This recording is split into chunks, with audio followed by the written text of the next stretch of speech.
64, while Lucas Herbert on 21 under par holds a three-stroke lead ahead of the final round of Live Golf Virginia. In tennis, Jannik Sinner opened up at his home Italian Open with a 6-3, 6-4 win over Sebastian Offner. While in the NBA, Cleveland Cavaliers beat the Detroit Pistons 116-109 to reduce their NBA playoff series deficit to 2-1, while Oklahoma City Thunder are one win away from NBA Conference Finals after beating the LA Lakers 131-108. That's all for now. We'll have more later.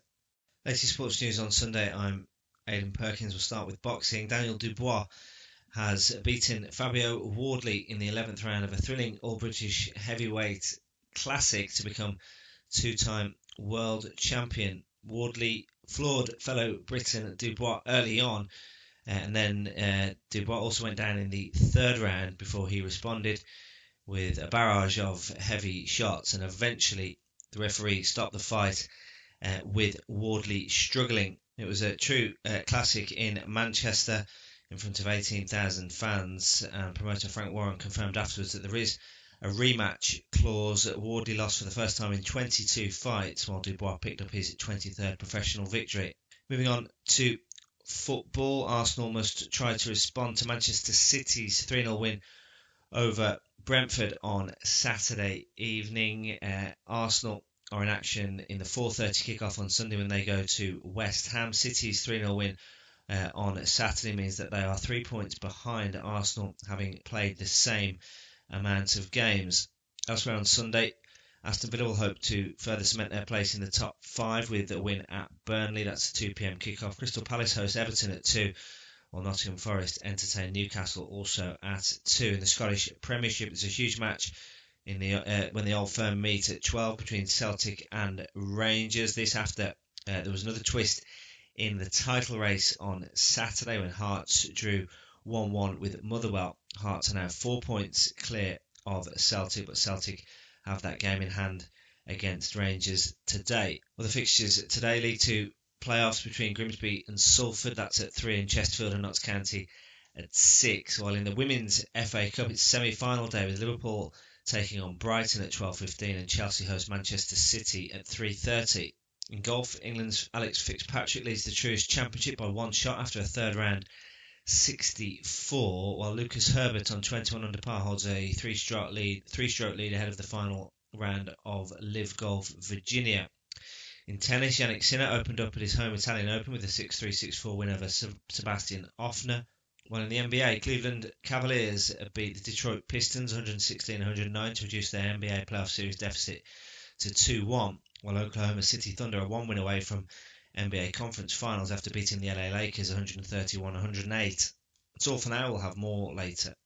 Latest sports news on Sunday. I'm Aidan Perkins. We'll start with boxing. Daniel Dubois has beaten Fabio Wardley in the 11th round of a thrilling All-British heavyweight classic to become two-time world champion. Wardley floored fellow Briton Dubois early on, and then Dubois also went down in the third round before he responded with a barrage of heavy shots, and eventually the referee stopped the fight with Wardley struggling. It was a true classic in Manchester in front of 18,000 fans, and promoter Frank Warren confirmed afterwards that there is a rematch clause. Wardley lost for the first time in 22 fights, while Dubois picked up his 23rd professional victory. Moving on to football, Arsenal must try to respond to Manchester City's 3-0 win over Brentford on Saturday evening. Arsenal are in action in the 4:30 kickoff on Sunday when they go to West Ham. City's 3-0 win on Saturday means that they are 3 points behind Arsenal, having played the same amount of games. Elsewhere on Sunday, Aston Villa will hope to further cement their place in the top 5 with a win at Burnley. That's a 2 p.m. kickoff. Crystal Palace host Everton at 2, while Nottingham Forest entertain Newcastle also at 2. In the Scottish Premiership, it's a huge match in the when the Old Firm meet at 12 between Celtic and Rangers. This after there was another twist in the title race on Saturday when Hearts drew 1-1 with Motherwell. Hearts are now 4 points clear of Celtic, but Celtic have that game in hand against Rangers today. Well, the fixtures today: League 2 playoffs between Grimsby and Salford, that's at 3, and Chesterfield and Notts County at 6. While in the Women's FA Cup, it's semi-final day with Liverpool taking on Brighton at 12:15 and Chelsea host Manchester City at 3:30.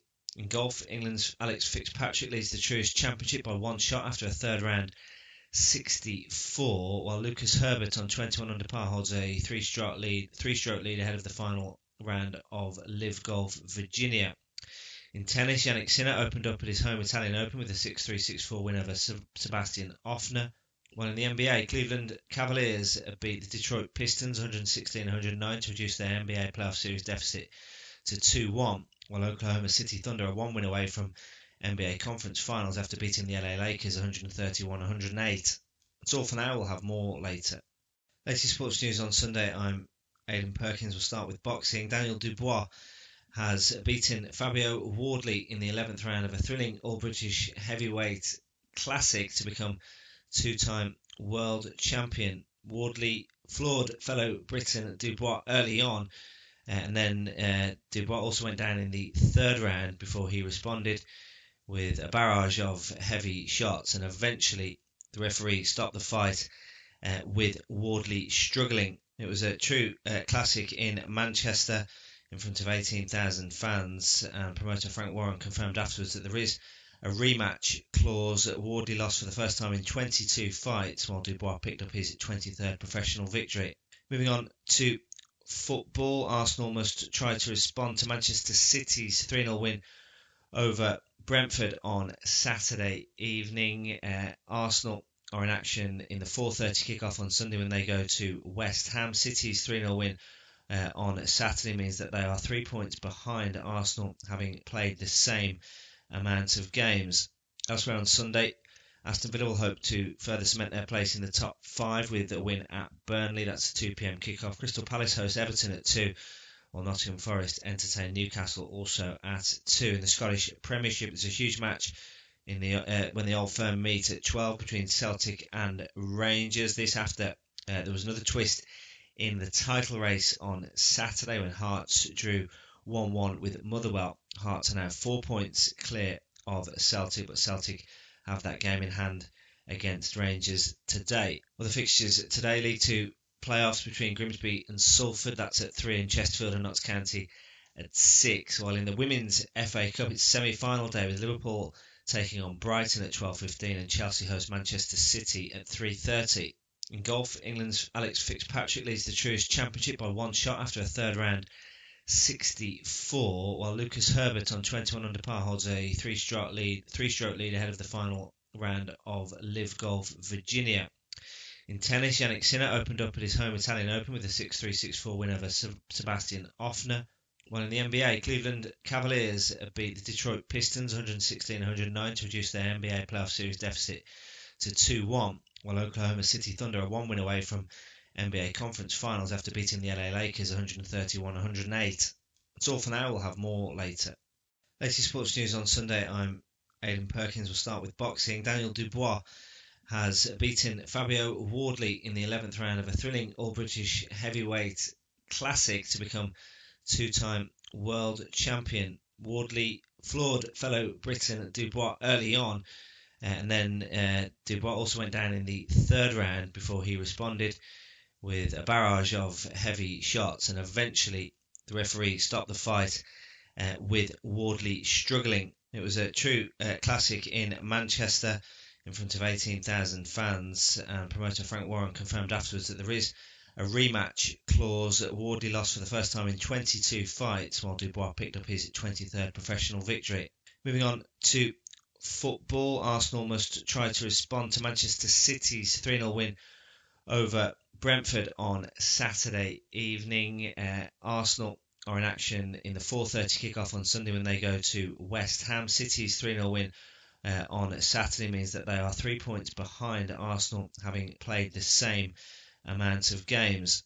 Elsewhere on Sunday, Aston Villa will hope to further cement their place in the top 5 with a win at Burnley. That's a 2 p.m. kickoff. Crystal Palace host Everton at 2, while Nottingham Forest entertain Newcastle also at 2. In the Scottish Premiership, it's a huge match in the when the Old Firm meet at 12 between Celtic and Rangers. This after there was another twist in the title race on Saturday when Hearts drew 1-1 with Motherwell. Hearts are now 4 points clear of Celtic, but Celtic have that game in hand against Rangers today. Well, the fixtures today: League 2 playoffs between Grimsby and Salford, that's at 3, and Chesterfield and Notts County at 6. While in the Women's FA Cup, it's semi-final day with Liverpool taking on Brighton at 12:15 and Chelsea host Manchester City at 3:30.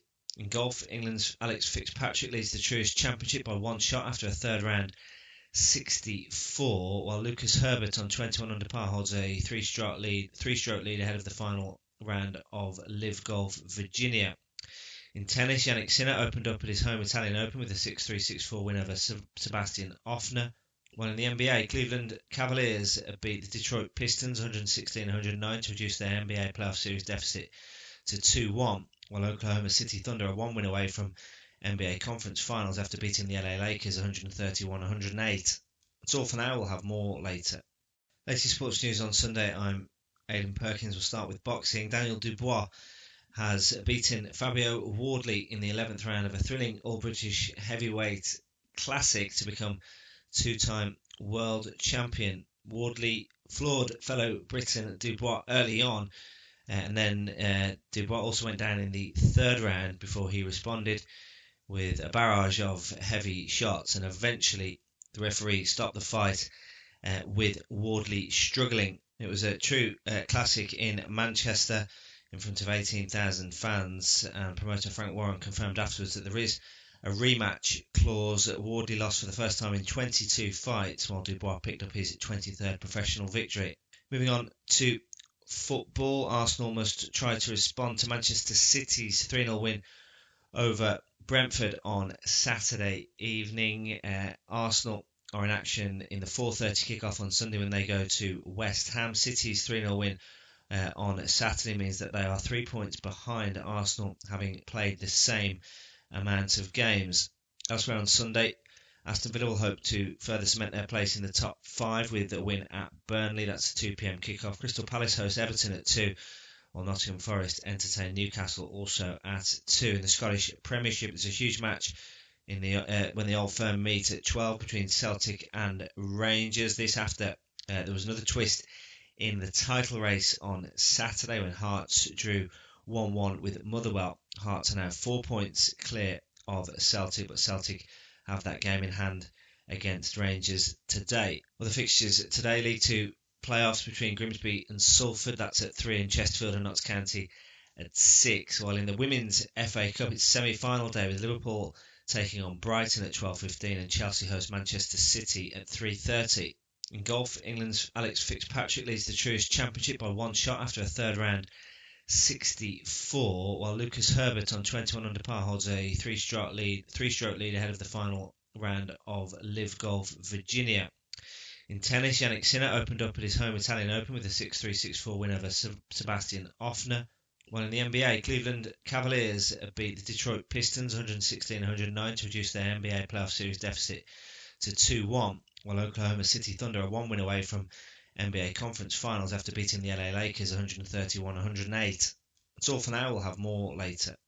Latest sports news on Sunday. I'm Aidan Perkins. We'll start with boxing. Daniel Dubois has beaten Fabio Wardley in the 11th round of a thrilling All-British Heavyweight Classic to become two-time world champion. Wardley floored fellow Briton Dubois early on, and then Dubois also went down in the third round before he responded with a barrage of heavy shots, and eventually the referee stopped the fight with Wardley struggling. It was a true classic in Manchester in front of 18,000 fans, and promoter Frank Warren confirmed afterwards that there is a rematch clause. Wardley lost for the first time in 22 fights, while Dubois picked up his 23rd professional victory. Moving on to football, Arsenal must try to respond to Manchester City's 3-0 win over Brentford on Saturday evening. Arsenal are in action in the 4:30 kickoff on Sunday when they go to West Ham. City's 3-0 win on Saturday means that they are 3 points behind Arsenal, having played the same amount of games.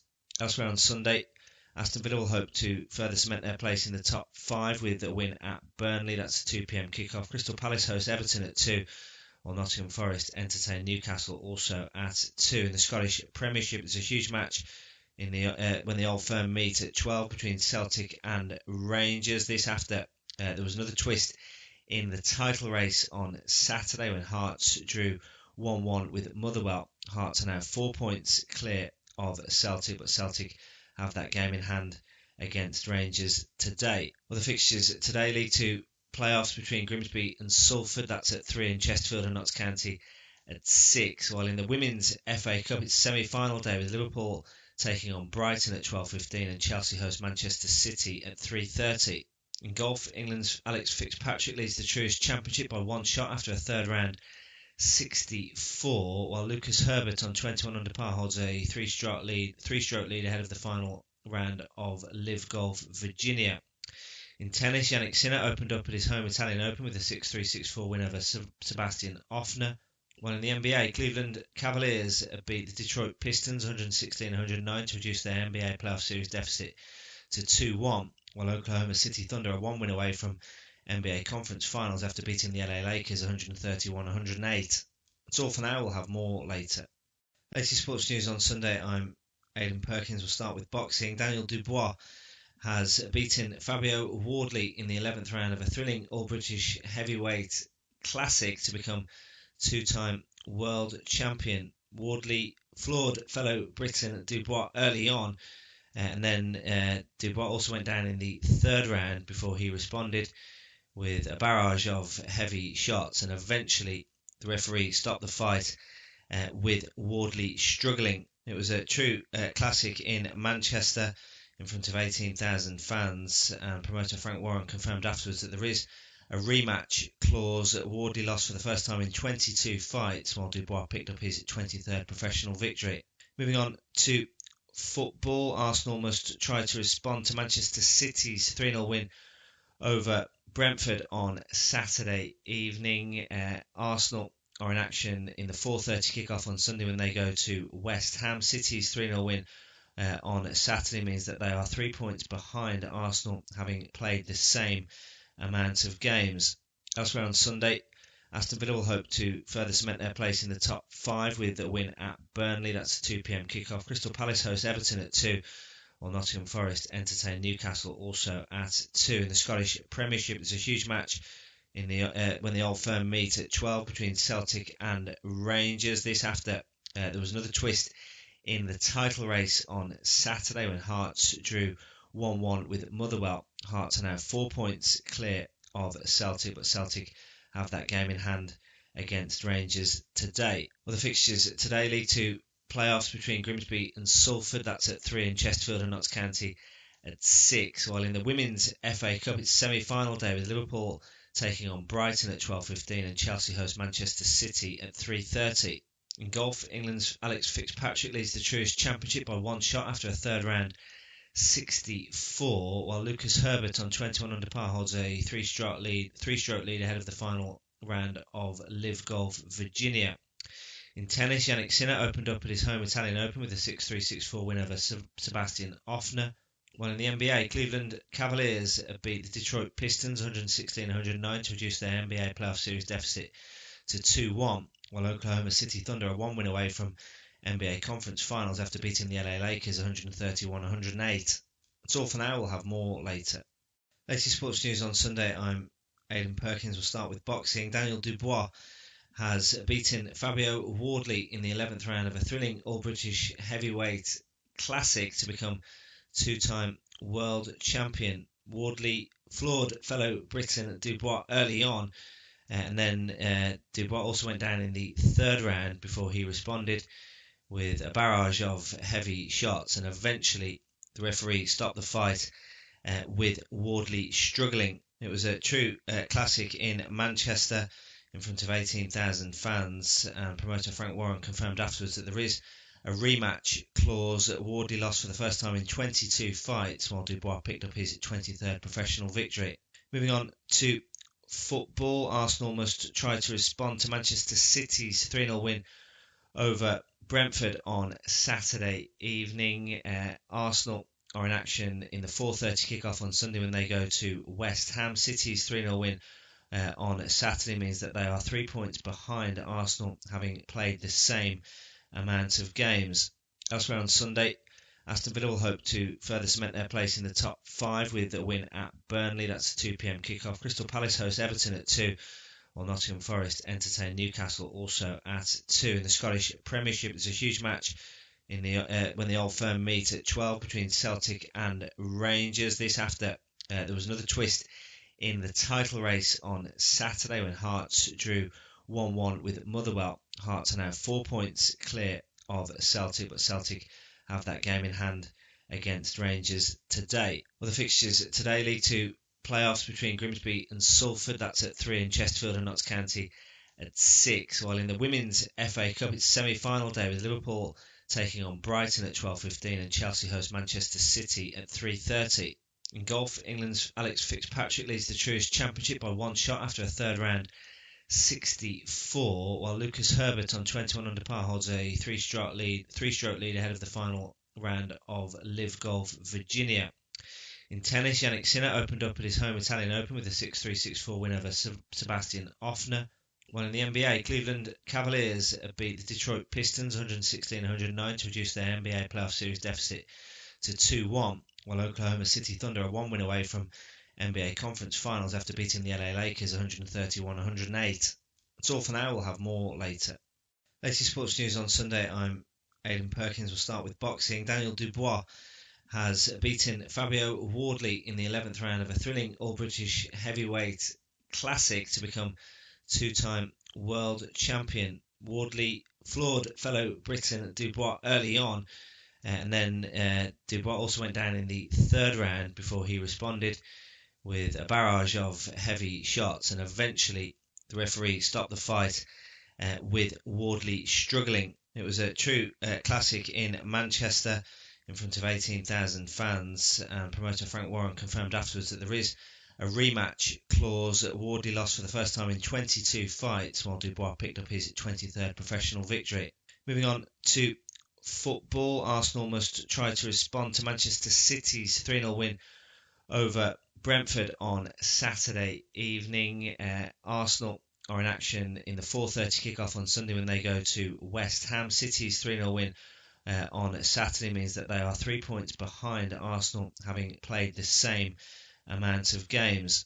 Elsewhere on Sunday, Aston Villa will hope to further cement their place in the top 5 with a win at Burnley. That's a 2 p.m. kickoff. Crystal Palace host Everton at 2, while Nottingham Forest entertain Newcastle also at 2. In the Scottish Premiership, it's a huge match in the when the Old Firm meet at 12 between Celtic and Rangers. This after there was another twist in the title race on Saturday when Hearts drew 1-1 with Motherwell. Hearts are now 4 points clear of Celtic, but Celtic have that game in hand against Rangers today. Well, the fixtures today: League 2 playoffs between Grimsby and Salford, that's at 3, and Chesterfield and Notts County at 6. While in the Women's FA Cup, it's semi-final day with Liverpool taking on Brighton at 12:15 and Chelsea host Manchester City at 3:30.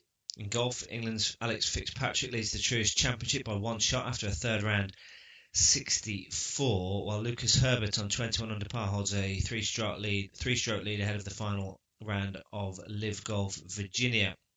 In tennis, Jannik Sinner opened up at his home Italian Open with a 6-3, 6-4 win over Sebastian Offner.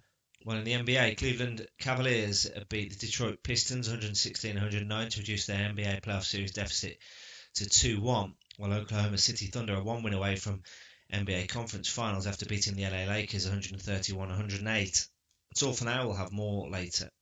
Latest sports news on Sunday. I'm Aidan Perkins. We'll start with boxing. Daniel Dubois has beaten Fabio Wardley in the 11th round of a thrilling All-British Heavyweight Classic to become two-time world champion. Wardley floored fellow Briton Dubois early on, and then Dubois also went down in the third round before he responded with a barrage of heavy shots, and eventually the referee stopped the fight with Wardley struggling. It was a true classic in Manchester in front of 18,000 fans, and promoter Frank Warren confirmed afterwards that there is a rematch clause. Wardley lost for the first time in 22 fights, while Dubois picked up his 23rd professional victory. Moving on to football, Arsenal must try to respond to Manchester City's 3-0 win over Brentford on Saturday evening. Arsenal are in action in the 4:30 kickoff on Sunday when they go to West Ham. City's 3-0 win on Saturday means that they are 3 points behind Arsenal, having played the same amount of games.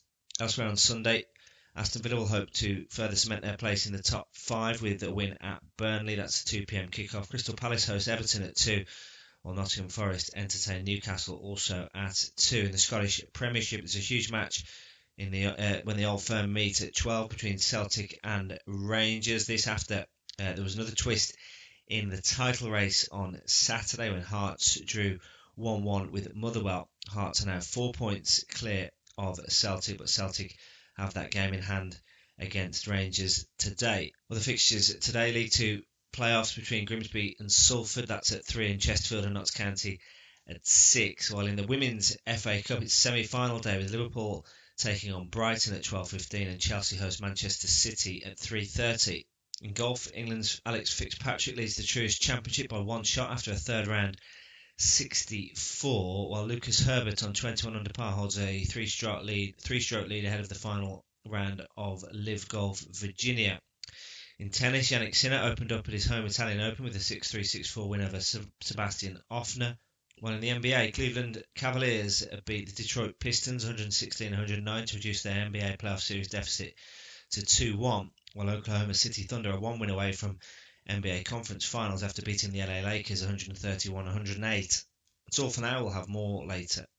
Latest sports news on Sunday. I'm Aidan Perkins. We'll start with boxing. Daniel Dubois has beaten Fabio Wardley in the 11th round of a thrilling All-British Heavyweight Classic to become two-time world champion. Wardley floored fellow Briton Dubois early on, and then Dubois also went down in the third round before he responded with a barrage of heavy shots, and eventually the referee stopped the fight with Wardley struggling. It was a true classic in Manchester in front of 18,000 fans, and promoter Frank Warren confirmed afterwards that there is a rematch clause. Wardley lost for the first time in 22 fights, while Dubois picked up his 23rd professional victory. Moving on to football, Arsenal must try to respond to Manchester City's 3-0 win over Brentford on Saturday evening.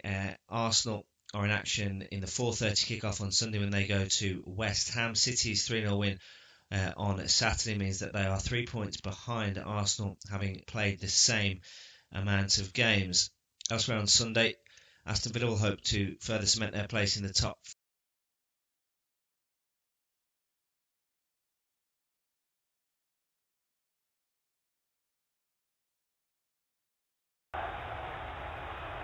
And we will leave that just there because we are underway at Selhurst Park for this Premier League clash. It is Crystal Palace hosting Everton in this one. We would usually say a big Premier League fixture, but there's not that much to play for, especially for the home side, who all of their focus, you feel, will be on the remainder of the European season, as Crystal Palace midweek dispatched of Shakhtar Donetsk for the second time in 1 week to get to a European final in the Conference League, which is a huge achievement for Crystal Palace and Oliver Glasner's side, whereas Everton are still in with a slight chance of getting into Europe, so there's a lot more to play for the visiting side than there is at their home. So we're maybe expecting Everton to just take the game to Crystal Palace that little bit more today. Of course, that last minute goal they conceded to Manchester City was a little bit heartbreaking, whereas maybe if you offered them a point before the game, they might have snapped your hands off, with it being Manchester City, of course. But it was a thrilling game, nevertheless, wasn't it, between Everton and Man City last time at a 3-3 draw. Tierney Barry on the score sheet a couple times, but it's better that leads the line today. Is Everton just having most of the ball in this opening 90 seconds or so. They've gone long in behind, looking towards Merlin Roll. It ricochets for Better. He looks to turn away. It's Dewsbury Hall. He plays it to the left, and here come Everton on the attack. It's Iliman Ndiaye. He's up against Adam Wharton. Plays it to the left-hand side for Mikolenko, who just slows the attack down, but a decent start for Everton. Seen a lot of the ball so far. Garner goes to the left-hand side for Ndiaye. He's at 1v1 against Munoz. Turns away. Gets a bit of help from Ismail Assar. Recycles it for Irabunam. Now it's going to be with Garner again. He looks for a simple ball, but it's all Everton so far in this one. It's myself, Kieran Graham, alongside Joshua Makin to bring you coverage of this Premier League clash. And Josh, fingers crossed, we get a good game. Yeah, it's what we're hoping for. Sometimes when there are two teams that don't have too much to play for, it can lead to an entertaining game, just as Everton almost get in again there. Kieran Dewsbury almost threw down the left side, but it's good defending in the end from Daniel Munoz. But yeah, you are right. Hopefully both teams can sort of relax in that sense and actually just play some of their best stuff without the pressure of what's happening for them. Certainly at Crystal Palace, I mean, their eyes are all now on that Conference League final with Rayo Vallecano. Maybe it's seeping through to the stands a bit as well. I can see a few empty seats dotted around Sellers Park at the moment. Maybe it's just some fans a bit late to making their way to their seats. But yeah, hopefully it is a good game. Everton still with the outside chance of Europe. They've been playing some decent stuff despite not getting the results they've wanted in recent times. That Manchester City draw, absolutely heartbreaking for them. I covered that game. They were sensational in that second half and really deserved to probably get more out of it in the end. Just couldn't quite get over the line though. A few last minute goals going against them in recent times, so they'll be looking for a response to that today. Yeah, exactly that. The home side, Oliver Glasner's side, coming into this game with just one win in the last 5 Premier League games, drawing 2 of them and losing 2 of them, coming off the back of back-to-back losses in the league as well. And you can really tell that maybe the second half of this season, almost the focus shifted elsewhere, didn't it, for Crystal Palace? It's been a poor second half of the season for them. As we see O'Brien with the ball in hand for the throw-in. There's a couple other games on as well. Burnley hosting Aston Villa. Forest against Newcastle. I believe if Forest win, maybe they go on joint points with Newcastle today. But here's Beto on the attack. He finds Merlin Rowe, looks for the cutback, and Beto's first touch is poor. And Lacroix can only give away a corner, but he knows that that's a decent opportunity. But Everton are well on top. Yeah, there's pressure on Beto at the moment as well. Tiano Barriers decent coming off the bench recently. 2 goals against Manchester City. He's not in the starting 11. It is Beto who's preferred. It's a tough ball into him, to be fair, from the German loanee there. Rowe just plays it a little bit behind Beto. He can't quite sort his feet out in that position. Lacroix all over the back of him. In the end, it's out for a corner, but a fast start from the away side. Yeah, fast start indeed. David Moyes will be happy with the start from his side. As you see this ready to be whipped in now, it's hung in towards the front post, headed away by Richardson as far as Garner, who looks to hook it back in.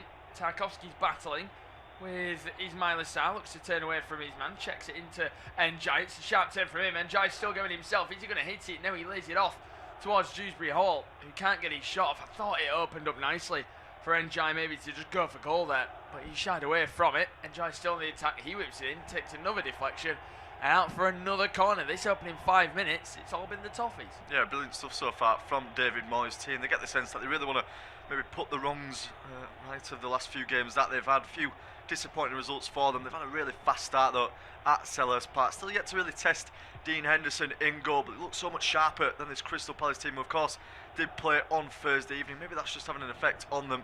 But Everton will want to make the most of this fast start, and they're good at set pieces as well.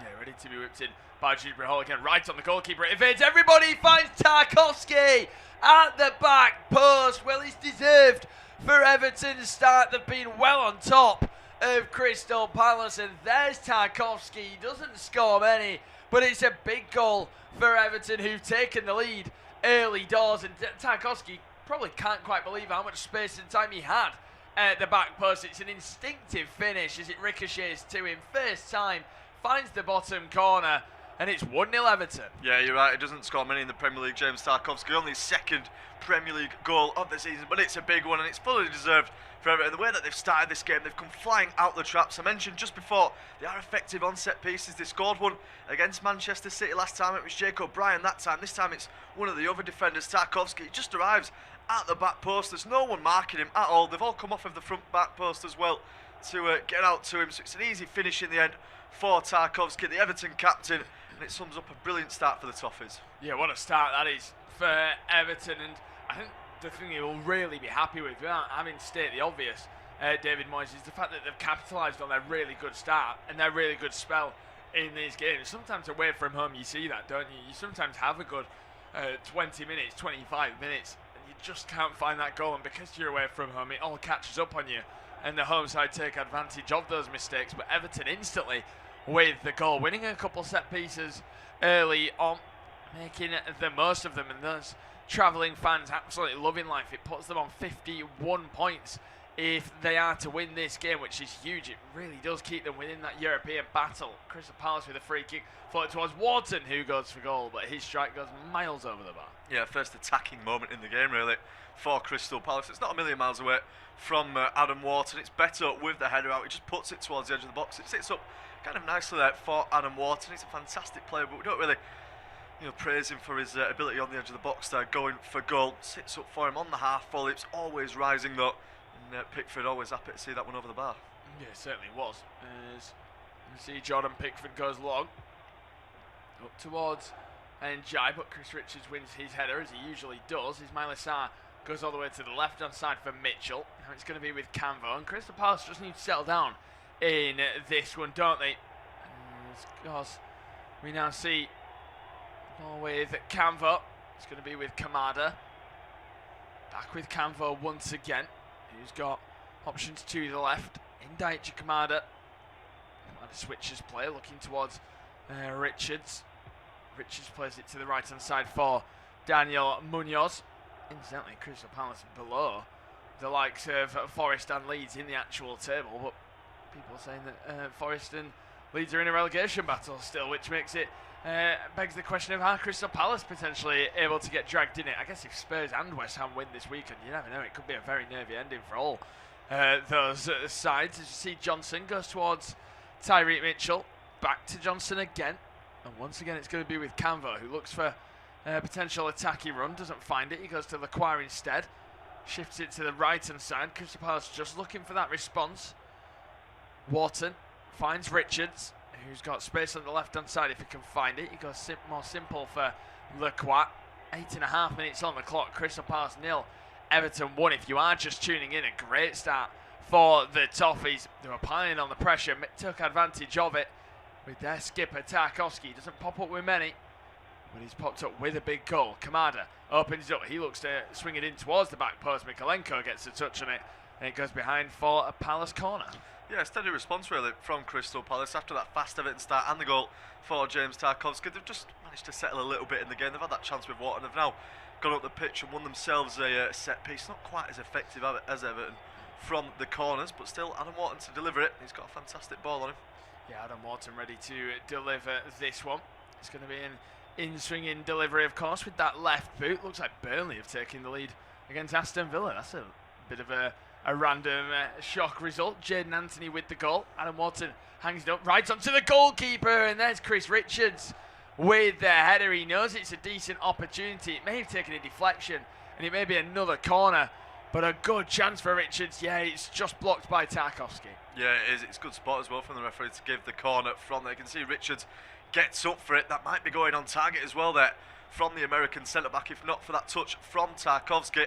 Palace responding with a set-piece chance of their own, and they've got another one now. Yeah, another corner coming in. This time it's Brennan Johnson who floats it towards the back post. That is a terrible delivery, and it goes out for a goal kick, and that's lesson one on how not to take a corner.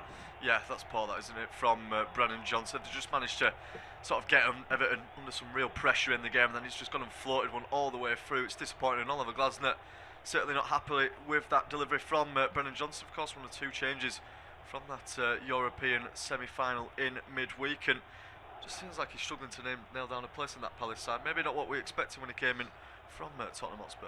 Yeah, as you now see Pickford, he's going to boot it long down the right-hand side. Millen jumps for it, doesn't win his header. Of course, he started on the right wing against Man City as well. I was really impressed with him in that game, the German midfielder. He's naturally a midfielder, like we say. He's usually a part of a midfield too. He's quite a ball advancing type midfielder from his time in Germany and Freiburg, but it's not really been the case at Everton so far. Maybe he's just found a bit of a new role for him as David Moyes. As we now see Pickford takes a bit of a strange touch. He then has to boot it long in behind, looking towards Roll, who does really well to get there. Takes a decent first touch, keeps it alive, plays it off Mitchell, and he does really well, does the German, to keep possession for Everton, because it wasn't the easiest of balls from Pickford. No, it wasn't actually in the end, and Pickford almost got himself into a bit of trouble as he decided to take that one long, almost fortuitously well fell for Roll. In the end, couldn't quite get away down the line. He wants to try and play it off his man as well, and out for a throw, and just wouldn't quite break like that. O'Brien had to keep the ball in play. Nothing coming of it in the end, and Palace have it at the back with Lacroix. It's now Lacroix who finds Chris Richards. Ball into the middle for Adam Wharton, who's going to carry it forwards. Plays it once again more central for Ismail Issa. He's been taken down. That's got to be a yellow card surely for James Garner. I mean, how on earth is that not a yellow card? He's got away with one there. Here's James Garner because he stopped Ismail Issa, who got the better of him on the counter-attack. I don't know how he's not being yellow carded there. Yeah, he's lucky there. Thomas Bramall, the referee for this afternoon, has been really lenient with that. He's right behind it as well. He knows that Issa's going to get away on the counter-attack, and Garner doesn't really make an attempt to play the ball. He just fouls his man while they're about to mount a counter-attack. It's fortunate that for the English midfielder. No yellow card still in this game, and Palace have another set piece. Yeah, another set piece coming up now. Adam Wharton checks away from his man. He gives it away towards Njai, and here they come on the counter-attack. Dewsbury Hall with a terrible touch. Brennan Johnson could have just played it back to his goalkeeper. In the end it did, but it was a scuffed clearance from him where he completely panicked and kicked it off the knee of Dewsbury Hall. Pickford's come for it. I don't really know why. He's booted it up and into the stands for a throw-in.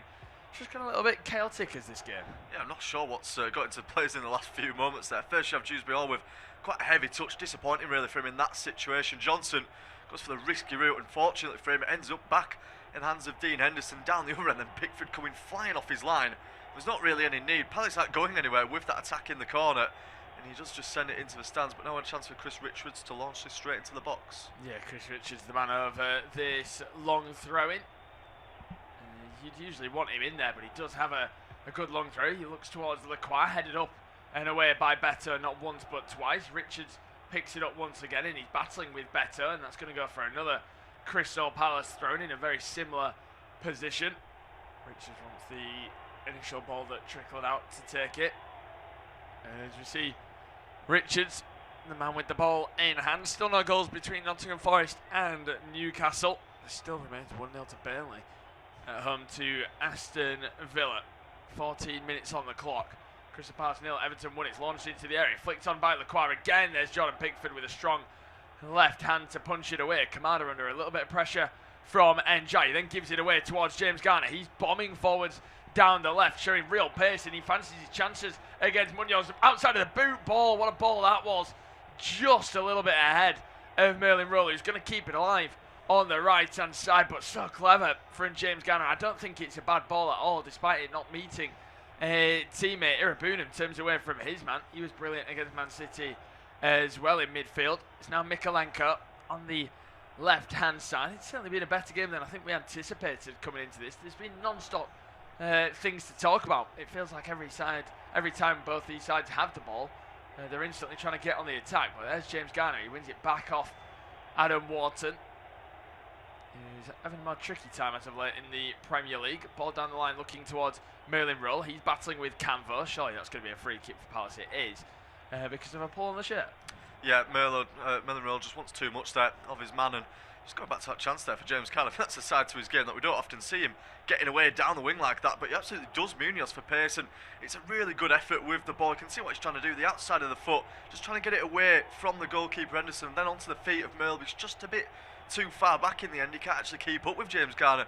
He's that quick down the left wing, but a good chance again for Everton. You are right, there's still a good bit of intensity about this game. To say that it's a late season match with both sides not having too much to play for in terms of the domestic league, of course, but yeah, hopefully that results in some more big chances and we get a few goals. Yeah, I see James Garner turns away from Brennan Johnson, finds O'Brien, who's going to look to hoof it long, but it's easily chested down by Lequan. Nobody near holding it up there for Everton. We now see Mitchell bobbing forwards down the left hand side, ball down the line looking towards Brennan Johnson. He looks for a ball into the box, well cleared away by Garner, and it goes for another Palace corner. Yeah, he's everywhere at the moment, isn't he, James Garner? Really good start to this game for the Everton midfielder, doing his attacking duty and then getting back to do his defensive duty as well.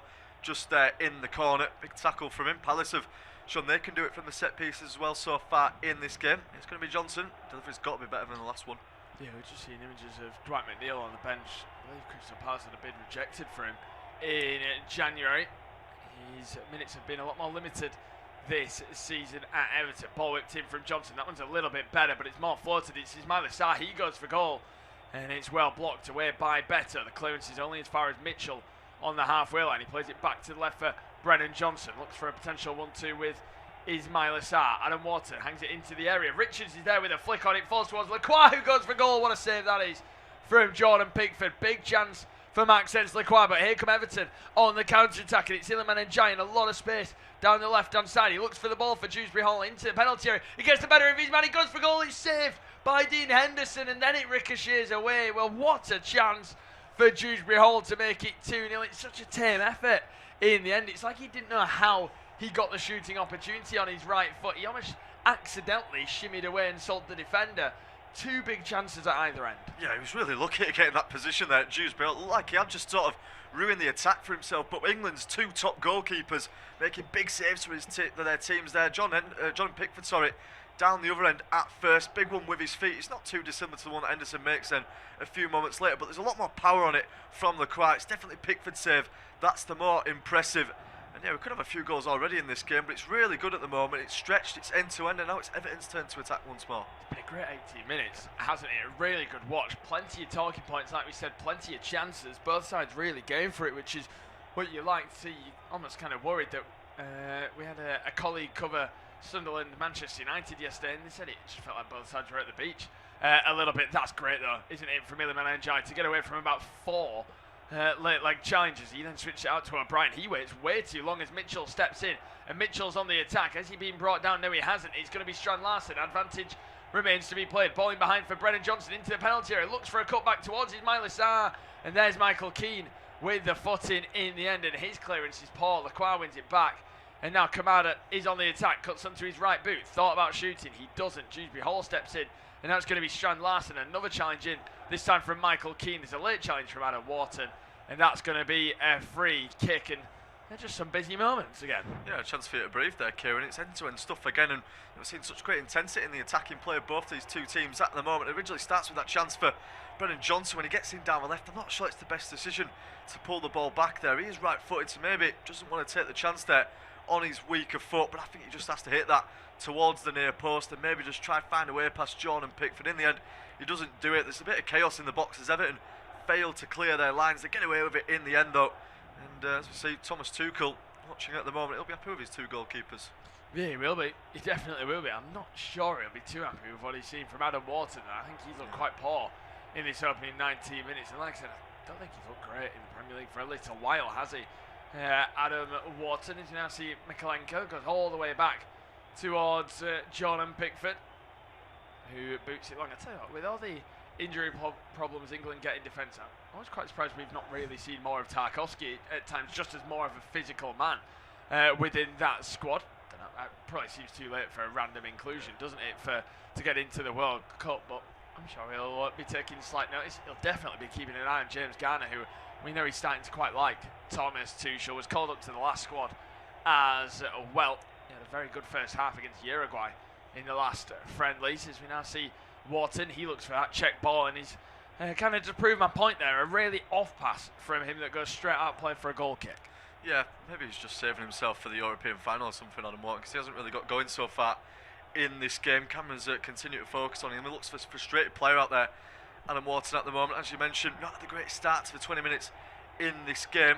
Seeing the stats as well, we've already seen 7 attempts, 4 for Palace, 3 for Everton, 2 for the away side. On target though, just the 1 for Crystal Palace. So it's the away team who've been more clinical. Now that chance at the back post with Tarkowski, that was well taken, and that's the only difference in terms of the scoreline. Yes, now see James Garner in possession. He's going to look towards the left-hand side. Michael Keane finds Irabunam, and then Adam Wharton steps in. Another great bit of play from Irabunam, but there's Tarkowski to intercept against Brennan Johnson. He looks to get them on their way pretty quickly, but his forward ball takes a deflection and goes out of play for a throw-in. Well, he's been a very busy man so far, Tarkowski, and it is his moment that separates the two sides. It's a finish at the back post, an instinctive finish after the initial cross took the slightest of deflections into the path of Tarkowski, and it was a first-time finish, low and hard into the near post, but the throw-in is given straight back to Crystal Palace. It's been an okay response. They still look quite sloppy, don't they? We could have seen maybe 2 or 3 more goals since the first goal, but we now see Canvo goes across towards the right-hand side for Richards. He's under no real pressure, can only find Lacroix to the left of him, and he's got Canva for company if he wants to use him. He's carrying it forward still. Wharton turns it to the left-hand side for Canva. He checks onto his right boot. And it's going to be with Lacroix. Plays it down the left-hand side for Canva again. Mitchell. Being well watched by Merlin Roll. Of course, he adds that a lot more defensive impetus on the right-hand side, doesn't he? And he plays on the right-hand side. As we see Wharton, he's up against Garner once again. He's a little slow in the challenge. And there's going to be a free kick that goes the way of Everton. Because Wharton, he got caught in it. I'm not sure it should have been a free kick to Everton. The referee's claiming that he got caught in possession and then pulled him back. I don't know how on earth that's an Everton free kick. Yeah, that's really puzzling, that, from Thomas Bramwell. I mean, he's got a great view of it as well. He's right next to it. I don't think Everton and Wharton's got any sort of chance there to sort his feet out. They're both sort of locked legs with each other there. It's unfortunate for Adam Wharton. I mean, he is losing that midfield battle at the moment, isn't it, with James Garner. He's definitely more impressive of the English midfielders in there. Thomas Tuchel will be very interested by that, I'm sure, so far in this game. But yeah, he's rather unlucky to concede the free kick from that position. He's now see Canva ushering it out for Sterling. Good defending from him, and with that, 23 minutes on the clock. We've reached the halfway stage of this first half. Well, it's been entertaining up until this point. As well, it's Crystal Palace 0, Everton 1, thanks to a strike from James Tarkowski, and it will be Josh to take it through to half time. Yeah, thank you very much, Kieran. As you mentioned, an entertaining first 23 minutes of football in South London. It's just the one goal so far that separates Palace and Everton, but it could be more. The US side looking to double their lead as Jacob Bryan tries to thread it down the line there, but Tyreek Mitchell standing in the way. Perhaps another English player on the pitch that might be looking to impress Thomas Tuchel. There's certainly an abundance of them on the field at the moment. I've already mentioned the likes of Garner and Wharton, obviously, were the two biggest focus points for him. There's the two goalkeepers, Tyreek Mitchell there as well. Eric Boone, I'm sure, is not anywhere near the England squad, but he's still one of those players. Beto now holding it up in the corner. Great strength from him as well, up against the likes of Cambo and Mitchell. Palace eventually do get in front of him. However, the clearance is straight out of play for a throw-in. It's about 6 yards in front of being in line with the 18-yard box. So it's going to be Jake O'Brien on this one. Looks like he's going to try and launch it straight into the area as well. Hasn't got too much room for the run-up though, as with how close the stands are to the pitch at Selhurst Park. Plenty of players sort of flooding that 6-yard area though. I'm looking to make this hard for Dean Henderson. Eventually it comes in from O'Brien. He gets a lot underneath it as well before Camber heads it back to where it comes from. Mitchell gets there ahead. He sends it long downfield. Mikalenko is in a foot race with Cameron. Pickford again comes flying off his line to send it forward. It's a great ball as well. It's chested down by Michael Keane. It's Dewsbury Hall now, looking to get a real attack going for Everton. Roll coming inside. He goes all the way back towards the halfway line though. In the end, he'll pass it towards the side for Mikalenko. They've been really impressive so far attacking. Can they get another one here? Mikalenko lost into box. Keane heads it down. There's Tarkowski, the other centre back, who's waiting for it. Lacroix just about beats him to it though. Sends it high up in the air. O'Brien is always going to win that one. Mitchell then beats Dewsbury Hall, but the latter should still get on the end of it. Passes it back towards Garner, who's shown towards the touchline as he just about played that off his man and out for an Everton throw-in. I think he might have done just off of the Welsh international Brennan Johnson there. Might not be surprising as well to see that Crystal Palace have a pretty terrible record against Everton. They've won just one of their last 22 Premier League games against the Toffees, winless in 8 since a win in December 2021. So they really don't fare well against Everton. And that's showing signs of continuing this afternoon as Pickford passes it out for Mikalenko. Now back towards England's number one. Sarr is the man leading the press this time though. Pickford goes long towards the right side for O'Brien, who wins there. On to Dewsbury Hall. Now for Beto as well. A bit of a heavy touch as he tries to poke it round the corner of Lacroix. In the end though, can't quite keep it in play. It does go out for a throw-in. Cameron's now focusing in on David Moyes, who, as we've said, is probably going to be happy with the start his side have made. 1-0 up and looking comfortable. He's won 6 of his 8 games away at Selhurst Park, as well as David Moyes. Got a fantastic record down in Croydon. Looks set to continue this afternoon, but plenty of time still left to go. As we said, 26 minutes gone.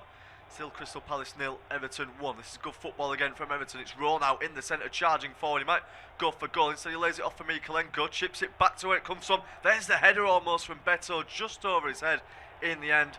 And Tyreek Mitchell should be able to get this one clear. Yeah, he should. And once again, Everton looking dangerous on the counter-attack. It's been a really good opening 27 minutes, hasn't it, from Everton in that sense. They've always been dangerous counter-attacking side, haven't they? But when they've got the likes of Njai and Dewsbury Hall linking up, I mean, Crystal Palace have really struggled to deal with them. Yeah, I've been really impressed with Roll as well so far in this game. Got a great burst of pace about him. He showed that in the game at the Hill Dickinson as well against Manchester City recently. There's a real threat down that right-hand side and can move across the front line as well, can play in the centre, can pop up on the left at times as well if they need him. Just give them that other sort of option. Of course, with the absence of Jack Grealish, who picked up that bad injury. Richards now just up past the halfway line, just looking at the other score. Still no goals to bring news of in the game at the City Ground between Nottingham Forest and Newcastle. As Palace go along there with the ball down the left side. Easy headed back though to Pickford from Rowe. Burnley are still leading Aston Villa as well by a goal to nil. Aston Villa have just beaten Nottingham Forest 4-0 in the Europa League, and now they're struggling against the side that's already relegated.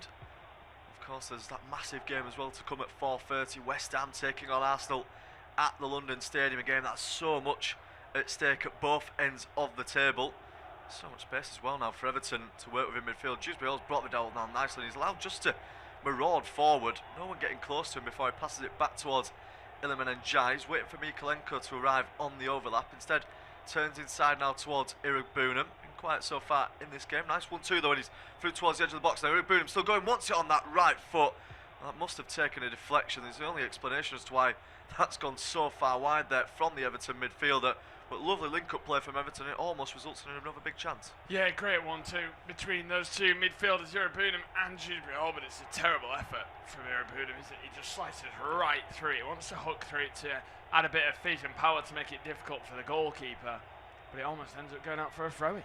Yeah, I thought it'd taken a deflection. It ended up that far wide of the goal there, but it's proven that it didn't on the close-up replay. So Crystal Palace will get themselves this goal kick. They take it short as well, and it's bound back at the feet of Dean Henderson. Out towards Lacroix. Now for Chris Richards as well. He's forced to go along after the Everton press. It's a good ball down the line as well for Strand Larsen, who ends up on the deck after a challenge with Michael Keane. It's too weak though. Munoz then arrives and goes for one on Mikalenko. That's come off an Everton man, or a Crystal Palace man last, I should say. So the Ukrainian will get the throw in that he wants. 29 minutes gone at Selhurst Park. Still Crystal Palace 0, Everton 1. Throw in is defensive and towards Michael Keane, now towards Jordan Pickford, who's all the way inside of his own box. Wants to just move it out slightly. Game's just slowed down a little bit in recent times, not quite as end-to-end, but Everton have still looked the better team as Mikalenko is in a little bit of trouble. His clearance is deflected, but he wins the resulting header. Good skill from Irugbunam to get round Jorgen Strand Larsen. He finds Dewsbury Hall. Heavy touch though from Everton's number 22, and Palace have gained possession again under the feet of Kamada, but they'll still keep hold of it. Strand Larsen's ball into the centre is too heavy for Johnson to get on the end of. It's Everton who are moving forward. Dewsbury Hall again has got so much space to work with. He slots it through looking for Beto. Lacroix stands in his way though. Now it's Palace's time to attack on the counter-attack. Sliding tackle comes in from James Garner. Might find himself in the book now as well from Thomas Bramley. He finally does. He's probably lucky to have not been shown a yellow card earlier in the game. This time, however, he is into the book. Yeah, exactly. And he has finally received that yellow card. Just going to see how close he was to getting the ball. He's so unlucky because he's so close to winning it. But he just has that almost scissor action through Brennan Johnson initially to take him down, an 11th yellow card of the season for James Garner. And he's had a couple already in this game. I don't think he can have too many complaints there. Yeah, he sort of had a sheepish look at Thomas Bramall there, didn't he? He knew it was probably coming in the aftermath of that tackle. Did go for the ball, but still completely took Brennan Johnson out. And now Adam Wharton is going to get this free kick opportunity. He's going to float it up towards the edge of the box as well. In fact, it's in towards the back post. Lacroix wins the header up in the air for Tarkovsky, and eventually Keane to get clear. And Jai slips over as Johnson arrives, beats him to it, gets towards the byline now, trying to chip the ball back in play. Has that taken a touch off an Everton man? It hasn't, much to the dismay of Brennan Johnson. And it is behind for a goal kick. Yeah, it's not a great ball in. I'm never the biggest fan of Brennan Johnson. I think he leaves a lot to be desired at times. But we're going to see it back now. Did it take a deflection? See it back. Yeah, it took a clear deflection. So I don't really know how that isn't a corner in that sense. So in that sense, yeah, I do feel for him a little bit because that was a clear deflection. Sarr now coming forward for Crystal Palace. Sliding tackle is brilliant from Eric Boone. He brings it away nicely, slots it through for Dewsbury Hall again, who's got space. He's round Chris Richards as well. Brilliant from Dewsbury Hall. He's still going up towards the edge of the box now. Wants support. Unfortunately for him in the end, there's too many Crystal Palace players back. Come across towards that side of the box and just getting his way. Brilliant set-up play though from Eric Boone, who is actually coming into this game quite nicely. Great skill again from Dewsbury Hall. However, it doesn't materialise in a shot on goal. Yeah, he wanted a bit more movement from Better initially. And maybe from somebody behind Better. I think Better just waited way too long. It was a bit lazy, I thought, from the number 9, if I'm being honest. But yeah, they get a corner anyway where they've looked pretty dangerous from so far. Yeah, they scored the only goal of the game so far with that chance for James Tarkowski, the second phase of the set piece. We'll see if they can get another one now. 32 minutes gone. Palace 0, Everton 1. This time the corner's going to be taken from this near side. Palace player stationed inside the 6-yard box, and it comes though towards the back post. Players attacking it. Tarkowski was there again. I think he's headed it off his own man in the end there. He appeals to Thomas Brown, but that looked like it came off an Everton man last. Yeah, he's just headed it off the back of his own man. I believe he's smiling now after he was appealing towards the referee. He didn't complain too much, so you think that it must have come off the back of his own man. But 32.5 minutes on the clock. It remains Palace 0, Everton 1. Everton very dangerous from the set pieces. Yeah, you can see them getting a few more big chances, can't you, in those situations, especially with the likes of Tarkowski and Keane O'Brien as well, as we've seen, is a real threat in the air. Palace have the ball on the floor though now down the other end. Strand Larsen knocking it through for Sarr. Munoz, first time ball back into Sarr, doesn't connect with it right, might get another chance, and he does as well, and he puts it in the back of the net. It's Ismail Sarr who levels things up for Crystal Palace. They've been second best so far in this first half. However, second time of asking, Ismail Sarr blasts it past Jordan Pickford, and we're all level. He's been their main man this season, hasn't he? Ismail Sarr, whether that be in Europe or the Premier League. I don't know if they deserve to be level in this game, but they have been knocking on the door at times. They've had their moments. Poor defending at the back. Strand Larsen does great. He just jumps higher than Michael Keane. He's part of the link-up play as well. It's really good work from the Norwegian. Munoz finds the cutback. The initial shot is blocked, but pretty poorly by Michael Keane. It's a bad touch almost from the centre half. Gives it straight back to him. Jordan Pickford was already wrong-footed because he was moving the other way from the initial strike, and on his weaker left boot, Ismail Sarr just hammers it in towards the near post. It's a good finish, and it's 1-1. Yeah, too much power on it there from Ismail Sarr. Picks up his 8th Premier League goal of the season. It's actually his 20th in all competitions. He scored 9 in the Conference League, 2 in the EFL Cup, 1 in the Community Shield as well. He's having a fantastic season, is the Senegalese international, and he's drawn Palace level in this one. That'll be disappointing though for Everton. They'll really look at some of the chances that they've missed to go 2-0 up, and they'll feel it's been a bit of a waste.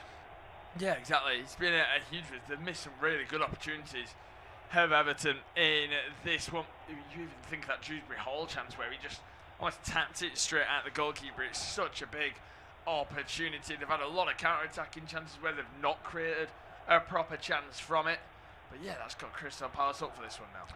Yeah, Sellers Park looks a little bit more lively now as a result of that one. See the Ultras getting back up on their feet and cheering their team on as Everton try and go down the right side. Tarkowski can't thread it through in the end, and Kamara is going to come away with it. There is a foul in the build-up though as Roll, I think, has just dragged his man back a little bit. We're into the final 10 minutes though of this first half, and we've got a level game in South London. It's been a really entertaining one to watch as well so far. 2 goals is actually probably a bit of a disservice to how good the game has been. We were a little bit worried that it might be a slow one with both sides not necessarily on the beach, but not playing for too much. Just seeing a replay there as well as the foul from before. James Tarkowski off the ball absolutely sends Ismail Sarr flying. I'm not sure if this is going to be looked at by VAR. It's an off the ball coming together. I don't think there's any sort of violence in it from Everton's goal scorer in this one. It seems to just wind Ismail Sarr more than anything. 2 goal scorers coming together there. It's not going to be taken any further, and Palace again are on the attack. This is great football. Sarr is almost through. He slips it through for Strand Larsen. Heavy pass, and it's cleared. We'll get another chance at it though. Wharton now have a chance, but Eric Boonham wins that one. Can Everton get away in the attack? They can't. They're on different wavelengths there, Eric Boonham and Dewsbury Hall. And Palace again have got themselves another attack. Strand Larsen's coming into the game rather nicely, linking things up for Oliver Glasner's team. It's now Cambo marauding forward up towards Wharton. He's got a man behind him. It's a great ball out towards the left for Tyrick Mitchell, who's in space on the floor now. Strand Larsen inside the box, wants it on his right foot. He's pushed there by James Garner. Palace wanting a penalty. They're not going to get it from Thomas Bramall. Everton haven't managed to clear their lines, and that will be a free kick given there for Crystal Palace. A man went down on that right wing. No yellow card going to be shown, but do Palace have a slight case for a penalty? Yeah, I thought he was just a little bit weaker from Strand Larsen. Seen him there. He's got two hands, and maybe he pushes through. I don't know. I don't think I'd give a penalty for that. I think it's silly from James Garner in that sense that he takes that risk, but I think Strand Larsen's always wanting that. If you look at the size difference between those two, it should take a lot more to take Strand Larsen down there. Yeah, I think it's a little bit too weak there from the Norwegian striker. They get a penalty for that one. They've got a set-piece opportunity though on this right-hand side. Brennan Johnson is going to be the man to deliver it. It's just the one-man wall for Everton in the form of Iliman and Jai. Johnson just waiting for approval from Thomas Bramall. Good crossing position for the Welsh international, and it comes as well now from Palace's number 11. It's a good delivery, but it's headed away out towards Munoz on the edge of the box. Finds it back now for his opposite full-back teammate Tyrick Mitchell. Now back for Dean Henderson, as Palace look to drag Everton out of their positions. Henderson goes long in search of Strand Larsen. Keane underneath it though, long header forward, and Dewsbury Hall is coming back from an offside position there, and the flag does go up on that far side, so the game will be restarted in Palace's favour. We'll just see another replay now. Now it's a good ball from Brennan Johnson. Kamada knows that he probably could have done more with it, just loses the header in the end, and Palace don't get the opportunity to take the lead. But quite a sucker punch for Everton if they were managing to do that. The Eagles in this one, they have been second best for the majority of it, but maybe having the better of it at the moment. That won't help though. That's a poor pass out of defence from Leclerc. Gives it straight to Roll. He's had a heavy touch. He's then taken his man out.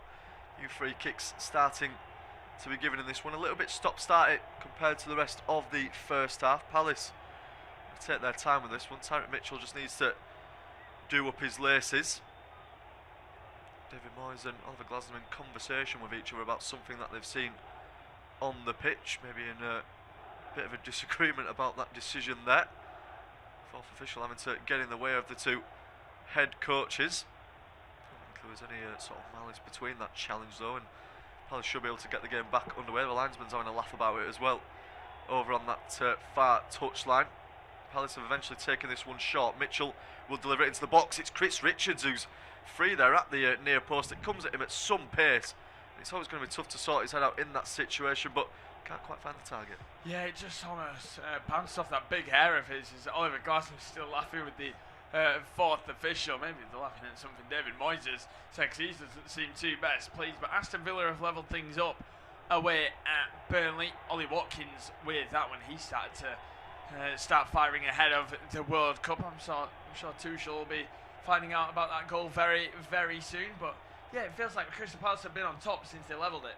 Everton just look frustrated more than poor, don't they, at this stage? You see Camo with a risky pass. He's lucky that Richards has anticipated that, or better would have been it. Yeah, they'll be disappointed with the way that this first half has gone after the way that they started it. Palace almost getting themselves in trouble there. Canvo wanted a free kick. He's not going to get it though from the referee. Everton penning Palace in again there in their own defensive third. Looks like that Ollie Watkins goal is going to be having a look.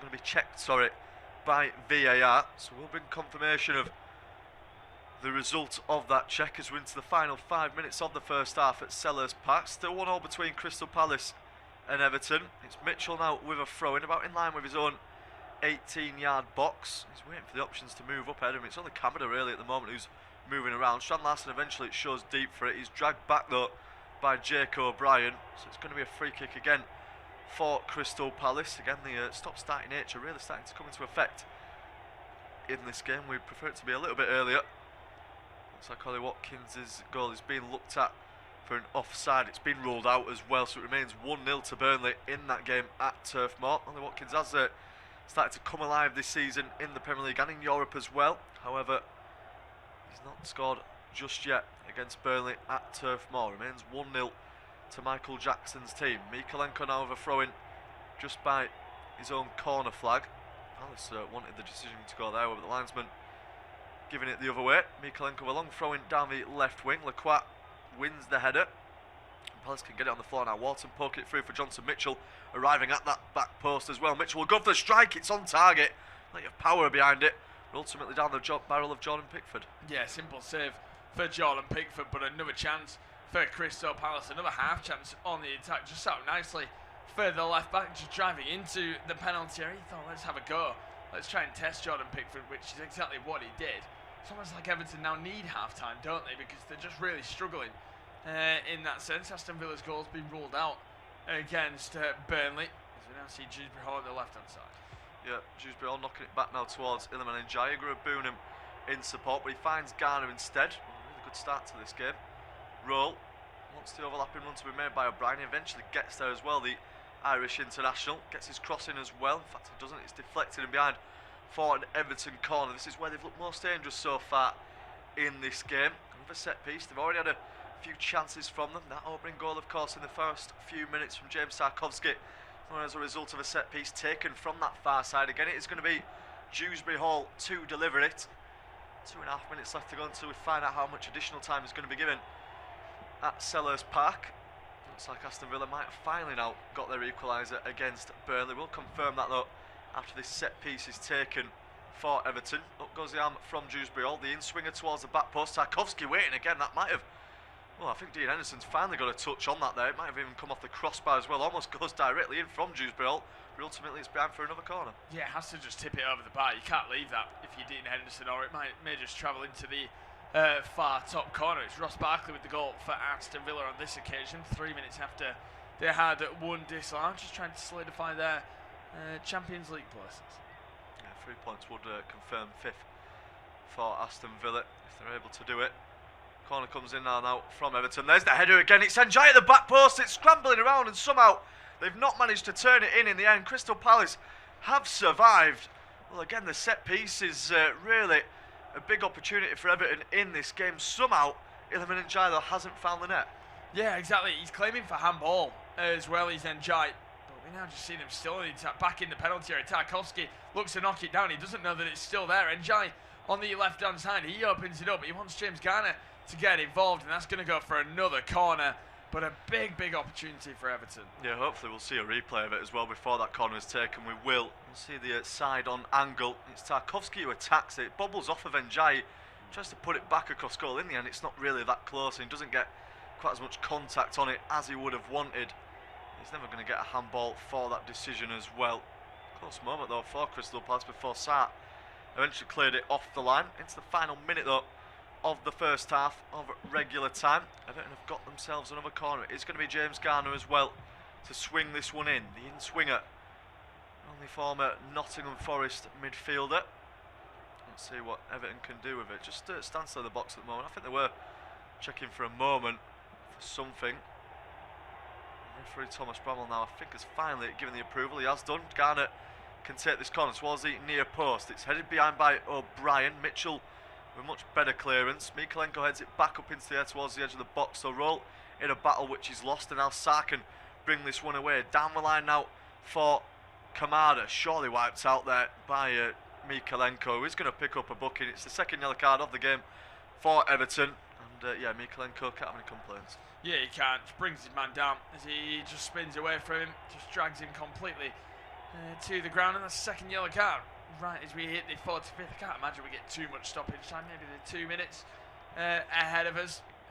It's his 6th yellow card of the season, and we have just hit the 45th minute mark. Only 60 seconds more.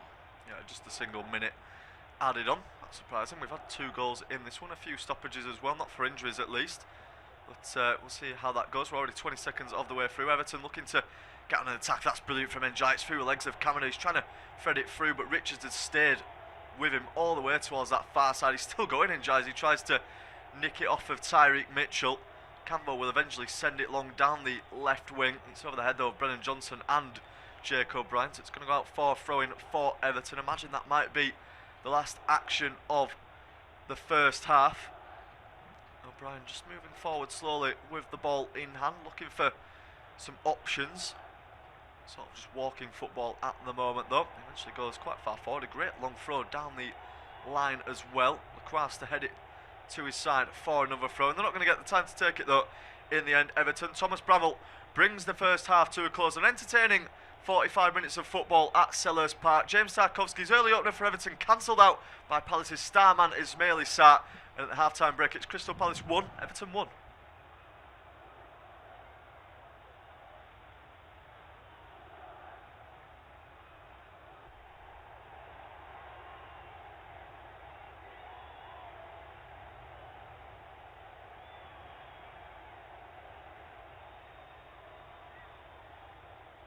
Half-time at Selhurst Park. It is Crystal Palace 1, Everton 1. It's what's been a really entertaining first half. Well, it's Everton who took the lead pretty early on. In the opening 7 minutes, a corner to the back post fell to the captain, Tarkowski, who tapped it in at the first time of asking. A first-time finish into the near bottom corner. Everton had chances through Dewsbury Hall to double their lead. They squandered them and Palace punished them. A chance fell to Ismail Issa on his left boot. Lovely finish to make it 1-1 going into the break. Half-time at Selhurst Park. It is Crystal Palace 1, Everton 1. It's what's been a really entertaining first half. Well, it's Everton who took the lead pretty early on. In the opening 7 minutes, a corner to the back post fell to the captain, Tarkowski, who tapped it in at the first time of asking. A first-time finish into the near bottom corner. Everton had chances through Dewsbury Hall to double their lead. They squandered them and Palace punished them. A chance fell to Ismail Issa on his left boot. Lovely finish to make it 1-1 going into the break. Half-time at Selhurst Park. It is Crystal Palace 1, Everton 1. It's what's been a really entertaining first half. Well, it's Everton who took the lead pretty early on. In the opening 7 minutes, a corner to the back post fell to the captain, Tarkowski, who tapped it in at the first time of asking. A first-time finish into the near bottom corner. Everton had chances through Dewsbury Hall to double their lead. They squandered them and Palace punished them. A chance fell to Ismail Issa on his left boot. Lovely finish to make it 1-1 going into the break. Half-time at Selhurst Park. It is Crystal Palace 1, Everton 1. It's what's been a really entertaining first half. Well, it's Everton who took the lead pretty early on. In the opening 7 minutes, a corner to the back post fell to the captain, Tarkowski, who tapped it in at the first time of asking. A first-time finish into the near bottom corner. Everton had chances through Dewsbury Hall to double their lead. They squandered them and Palace punished them. A chance fell to Ismail Issa on his left boot. Lovely finish to make it 1-1 going into the break. Half-time at Selhurst Park. It is Crystal Palace 1, Everton 1. It's what's been a really entertaining first half. Well, it's Everton who took the lead pretty early on. In the opening 7 minutes, a corner to the back post fell to the captain, Tarkowski, who tapped it in at the first time of asking. A first-time finish into the near bottom corner. Everton had chances through Dewsbury Hall to double their lead. They squandered them and Palace punished them. A chance fell to Ismail Issa on his left boot. Lovely finish to make it 1-1 going into the break. Half-time at Selhurst Park. It is Crystal Palace 1, Everton 1. It's what's been a really entertaining first half. Well, it's Everton who took the lead pretty early on. In the opening 7 minutes, a corner to the back post fell to the captain, Tarkowski, who tapped it in at the first time of asking. A first-time finish into the near bottom corner. Everton had chances through Dewsbury Hall to double their lead. They squandered them and Palace punished them. A chance fell to Ismail Issa on his left boot. Lovely finish to make it 1-1 going into the break. Half-time at Selhurst Park. It is Crystal Palace 1, Everton 1. It's what's been a really entertaining first half. Well, it's Everton who took the lead pretty early on. In the opening 7 minutes, a corner to the back post fell to the captain, Tarkowski, who tapped it in at the first time of asking. A first-time finish into the near bottom corner. Everton had chances through Dewsbury Hall to double their lead. They squandered them and Palace punished them. A chance fell to Ismail Issa on his left boot. Lovely finish to make it 1-1 going into the break. Half-time at Selhurst Park. It is Crystal Palace 1, Everton 1. It's what's been a really entertaining first half. Well, it's Everton who took the lead pretty early on. In the opening 7 minutes, a corner to the back post fell to the captain, Tarkowski, who tapped it in at the first time of asking. A first-time finish into the near bottom corner. Everton had chances through Dewsbury Hall to double their lead. They squandered them and Palace punished them. A chance fell to Ismail Issa on his left boot. Lovely finish to make it 1-1 going into the break. Half-time at Selhurst Park. It is Crystal Palace 1, Everton 1. It's what's been a really entertaining first half. Well, it's Everton who took the lead pretty early on. In the opening 7 minutes, a corner to the back post fell to the captain, Tarkowski, who tapped it in at the first time of asking. A first-time finish into the near bottom corner. Everton had chances through Dewsbury Hall to double their lead. They squandered them and Palace punished them. A chance fell to Ismail Issa on his left boot. Lovely finish to make it 1-1 going into the break. Half-time at Selhurst Park. It is Crystal Palace 1, Everton 1. It's what's been a really entertaining first half. Well, it's Everton who took the lead pretty early on. In the opening 7 minutes, a corner to the back post fell to the captain, Tarkowski, who tapped it in at the first time of asking, a first-time finish into the near bottom corner. Everton had chances through Dewsbury Hall to double their lead. They squandered them and Palace punished them. A chance fell to Ismaila Sarr on his left boot. Lovely finish to make it 1-1 going into the break. Half-time at Selhurst Park. It is Crystal Palace 1, Everton 1. It's what's been a really entertaining first half. Well, it's Everton who took the lead pretty early on. In the opening 7 minutes, a corner to the back post fell to the captain, Tarkowski, who tapped it in at the first time of asking, a first-time finish into the near bottom corner. Everton had chances through Dewsbury Hall to double their lead. They squandered them and Palace punished them. A chance fell to Ismaila Sarr on his left boot. Lovely finish to make it 1-1 going into the break. Half-time at Selhurst Park. It is Crystal Palace 1, Everton 1. It's what's been a really entertaining first half. Well, it's Everton who took the lead pretty early on. In the opening 7 minutes, a corner to the back post fell to the captain, Tarkowski, who tapped it in at the first time of asking, a first-time finish into the near bottom corner. Everton had chances through Dewsbury Hall to double their lead. They squandered them and Palace punished them. A chance fell to Ismaila Sarr on his left boot. Lovely finish to make it 1-1 going into the break. Half-time at Selhurst Park. It is Crystal Palace 1, Everton 1. It's what's been a really entertaining first half. Well, it's Everton who took the lead pretty early on. In the opening 7 minutes, a corner to the back post fell to the captain, Tarkowski, who tapped it in at the first time of asking, a first-time finish into the near bottom corner. Everton had chances through Dewsbury Hall to double their lead. They squandered them and Palace punished them. A chance fell to Ismaila Sarr on his left boot. Lovely finish to make it 1-1 going into the break.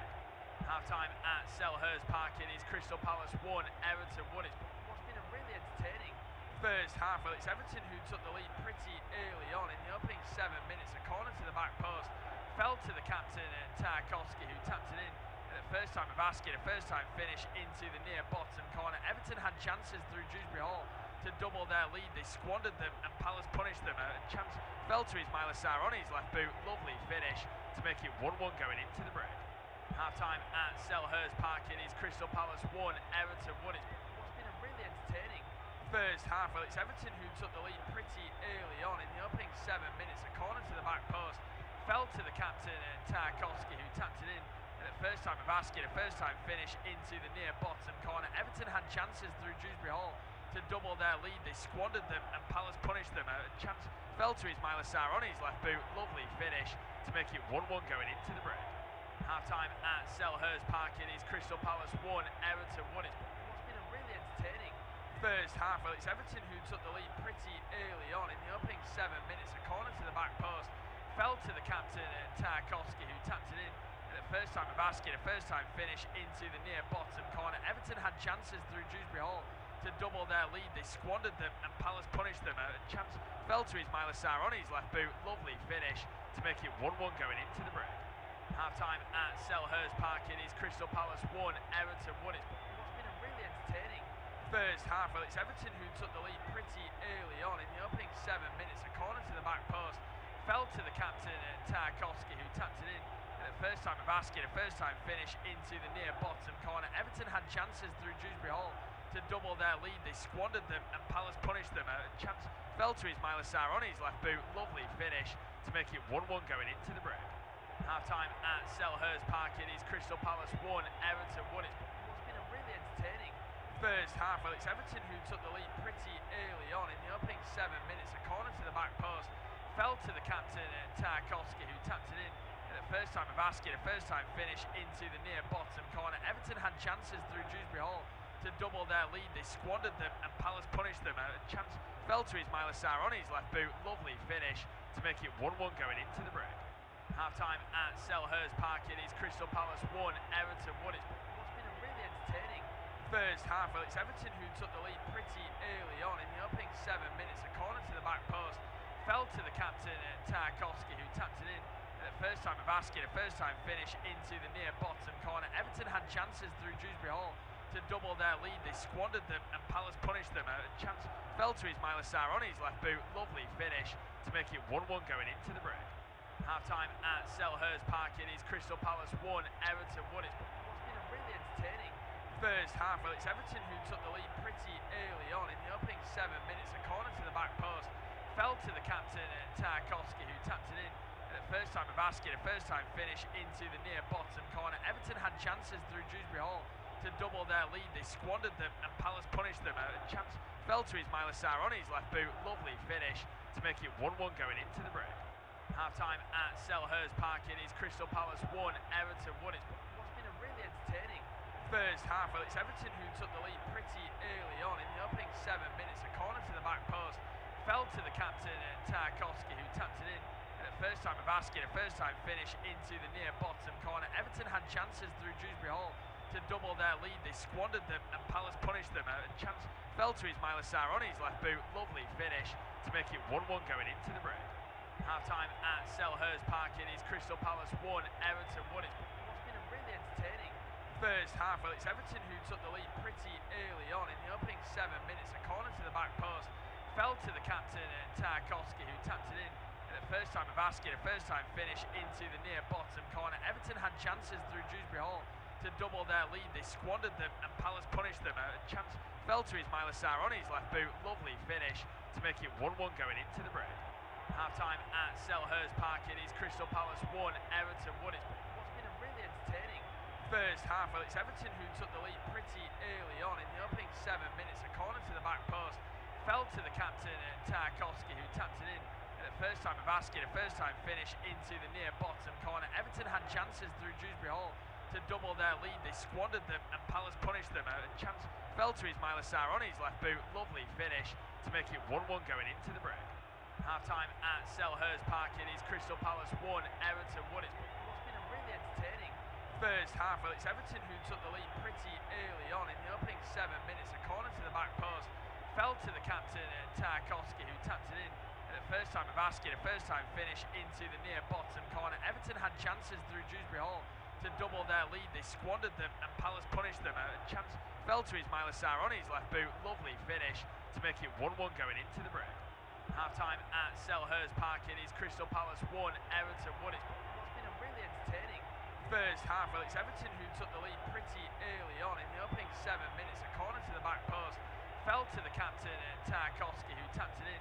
First time of asking, a first time finish into the near bottom corner. Everton had chances through Dewsbury Hall to double their lead. They squandered them and Palace punished them. A chance fell to Ismail Assar on his left boot. Lovely finish to make it 1-1 going into the break.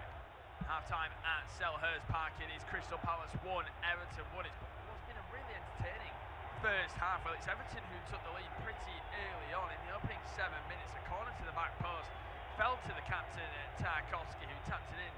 First time of asking, a first time finish into the near bottom corner. Everton had chances through Dewsbury Hall to double their lead. They squandered them and Palace punished them. A chance fell to Ismail Assar on his left boot. Lovely finish to make it 1-1 going into the break. Half time at Selhurst Park. It is Crystal Palace 1, Everton 1. It's what's been a really entertaining first half. Well, it's Everton who took the lead pretty early on in the opening 7 minutes. A corner to the back post fell to the captain, Tarkowski, who tapped it in. First time of asking, a first time finish into the near bottom corner. Everton had chances through Dewsbury Hall to double their lead. They squandered them and Palace punished them. A chance fell to Ismail Assar on his left boot. Lovely finish to make it 1-1 going into the break. Half time at Selhurst Park. It is Crystal Palace 1, Everton 1. It's what's been a really entertaining first half. Well, it's Everton who took the lead pretty early on in the opening 7 minutes. A corner to the back post fell to the captain, Tarkowski, who tapped it in. First time of asking, a first time finish into the near bottom corner. Everton had chances through Dewsbury Hall to double their lead. They squandered them and Palace punished them. A chance fell to Ismail Assar on his left boot. Lovely finish to make it 1-1 going into the break. Half time at Selhurst Park. It is Crystal Palace 1, Everton 1. It's what's been a really entertaining first half. Well, it's Everton who took the lead pretty early on in the opening 7 minutes. A corner to the back post fell to the captain, Tarkowski, who tapped it in. First time of asking, a first time finish into the near bottom corner. Everton had chances through Dewsbury Hall to double their lead. They squandered them and Palace punished them. A chance fell to Ismail Assar on his left boot. Lovely finish to make it 1-1 going into the break. Half time at Selhurst Park. It is Crystal Palace 1, Everton 1. It's what's been a really entertaining first half. Well, it's Everton who took the lead pretty early on in the opening 7 minutes. A corner to the back post fell to the captain, Tarkowski, who tapped it in at the first time of asking, a first time finish into the near bottom corner. Everton had chances through Dewsbury Hall to double their lead. They squandered them and Palace punished them. A chance fell to Ismail Assar on his left boot. Lovely finish to make it 1-1 going into the break. Half-time at Selhurst Park. It is Crystal Palace 1, Everton 1. It's what's been a really entertaining first half. Well, it's Everton who took the lead pretty early on. In the opening 7 minutes, a corner to the back post fell to the captain, Tarkowski, who tapped it in at the first time of asking, a first time finish into the near bottom corner. Everton had chances through Dewsbury Hall to double their lead. They squandered them and Palace punished them. A chance fell to Ismail Assar on his left boot. Lovely finish to make it 1-1 going into the break. Half-time at Selhurst Park. It is Crystal Palace 1, Everton 1. It's what's been a really entertaining first half. Well, it's Everton who took the lead pretty early on. In the opening 7 minutes, a corner to the back post fell to the captain, Tarkowski, who tapped it in at the first time of asking, a first time finish into the near bottom corner. Everton had chances through Dewsbury Hall to double their lead. They squandered them and Palace punished them. A chance fell to... And we will leave that just there because we are back underway at Selhurst Park for this Premier League clash. It was a thrilling encounter in the first half, end to end, plenty of action to talk about, and Palace are instantly on the attack to start off this second half. It's Mitchell into the penalty area, only 20 seconds in. Mitchell plays it back for Kamada, who's at 1v1 against Roll. He cuts inside, he whips in decent ball in for the head of Strand Larsen, and he spooned it wide. What a chance that is for the Norwegian striker to kick off the half. Well, like I said, it was an entertaining first half. Everton took an early lead through James Tarkowski in the opening 7 minutes. They weren't able to take advantage of having the lead and doubling that lead as well. Dewsbury Hall forcing a good save out of Dean Henderson. He squandered a great chance. Did the number 22. Ismail Assar leveled things up just ahead of the half-hour mark to make it 1-1 with a nice left-footed finish. But that's a good chance from Strand Larsen to potentially put Crystal Palace 2-1 up. It's still myself, Kieran Graham, alongside Joshua Makin to bring you coverage of this Premier League clash, and we now see Beto going in behind her from a forward ball from Tarkowski, and he's still going Beto onto his right boot. What a move that is! Oh, what a goal from Beto! That is, who wheels away, tapping the Everton badge towards the Everton fans. Well, it looks like we're kicking this half off like we saw in the first. Chances at either end. It's just a clearance from Tarkowski that finds Beto. He says, see you later to the centre half. He says, close your legs to Dean Henderson as he slips it through the goalkeeper to make it 2-1. And Josh, what a goal that is. Yeah, what a start this is to the second half. We thought it couldn't get much better with the first half. A really good game, and it's just started in the exact same vein. See from the replay, he's onside. It's Chris Richards playing him on over on that far side. The quite you think has just about dealt with it and got there before him, but Beto twists him inside and out. It's absolutely brilliant from the Everton number 9. His 9th Premier League goal as well of the season. And Dean Henderson, well, he just leaves that gap there between his legs, and Beto's really clever. It checks back onto his right foot. It's a really, really quality goal from the Everton striker. And Everton back in front. They probably deserved the lead as well. They were the best team in the first half. Palace started to grow into it a little bit, but that work's just been all undone at the start of this second half. Absolutely brilliant from Beto. He celebrates in front of that away end, and hopefully that's a sign of things to come for this second half.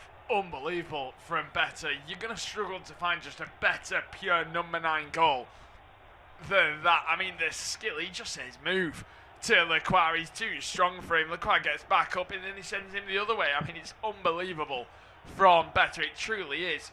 And Tarkowski technically now has a goal and an assist to his name in this one as well, because it was his long ball, or tackled long ball, that found him. As we now see, Canvo goes towards the left-hand side of Mitchell, who's up against Merlin Roll. And now Everton have something to look to almost protect again in this one as they push to try and get into the European spots. But can Crystal Palace respond again?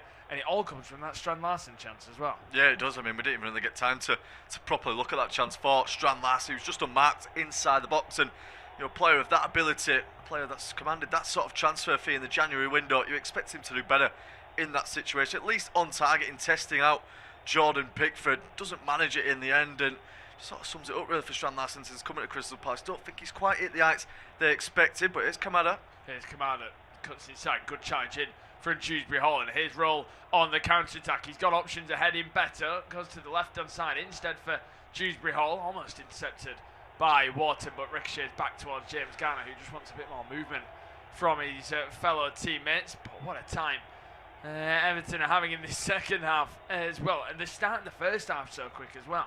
Yeah, they did, and they'll be hoping that it doesn't sort of follow the same pattern as the first half, where Palace sort of came back into it and probably ended the half as the better team. But you know, they'll need a third goal in this one. They'll know that Palace are already capable of coming back against them. They'll be wary of that, and Wharton's won the ball high up the pitch. Yes, you now see Sa. He puts a ball into the area, cleared away by Tarkowski. Everything he touches turns into gold in this one. Wharton then brings his man down, and that's going to be a free kick that goes the way of Everton, and the cameras linger on better because I think everybody else is probably thinking, how on earth has he done that? Because he's not that type of striker usually. He does brilliantly to get there ahead of Lacroix, and then he checks him on the other side, completely sends him, rolls it through the legs. And I can't get over how good that goal actually is.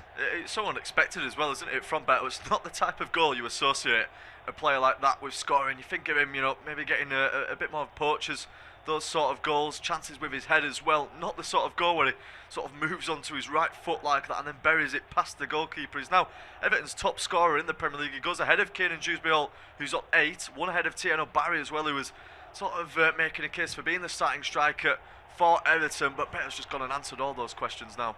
Yes, we now see Rowe in possession. He finds James Garner. The forward ball from him is a poor one, intercepted by Chris Richards. Finds a forward ball for Strand Larsen, and that's much better because it's quicker as well from Crystal Palace. Sharp turn from Kamada, who wants the switch ball towards Munoz. He finds him brilliantly. Munoz across the face of goal, and he's well headed away.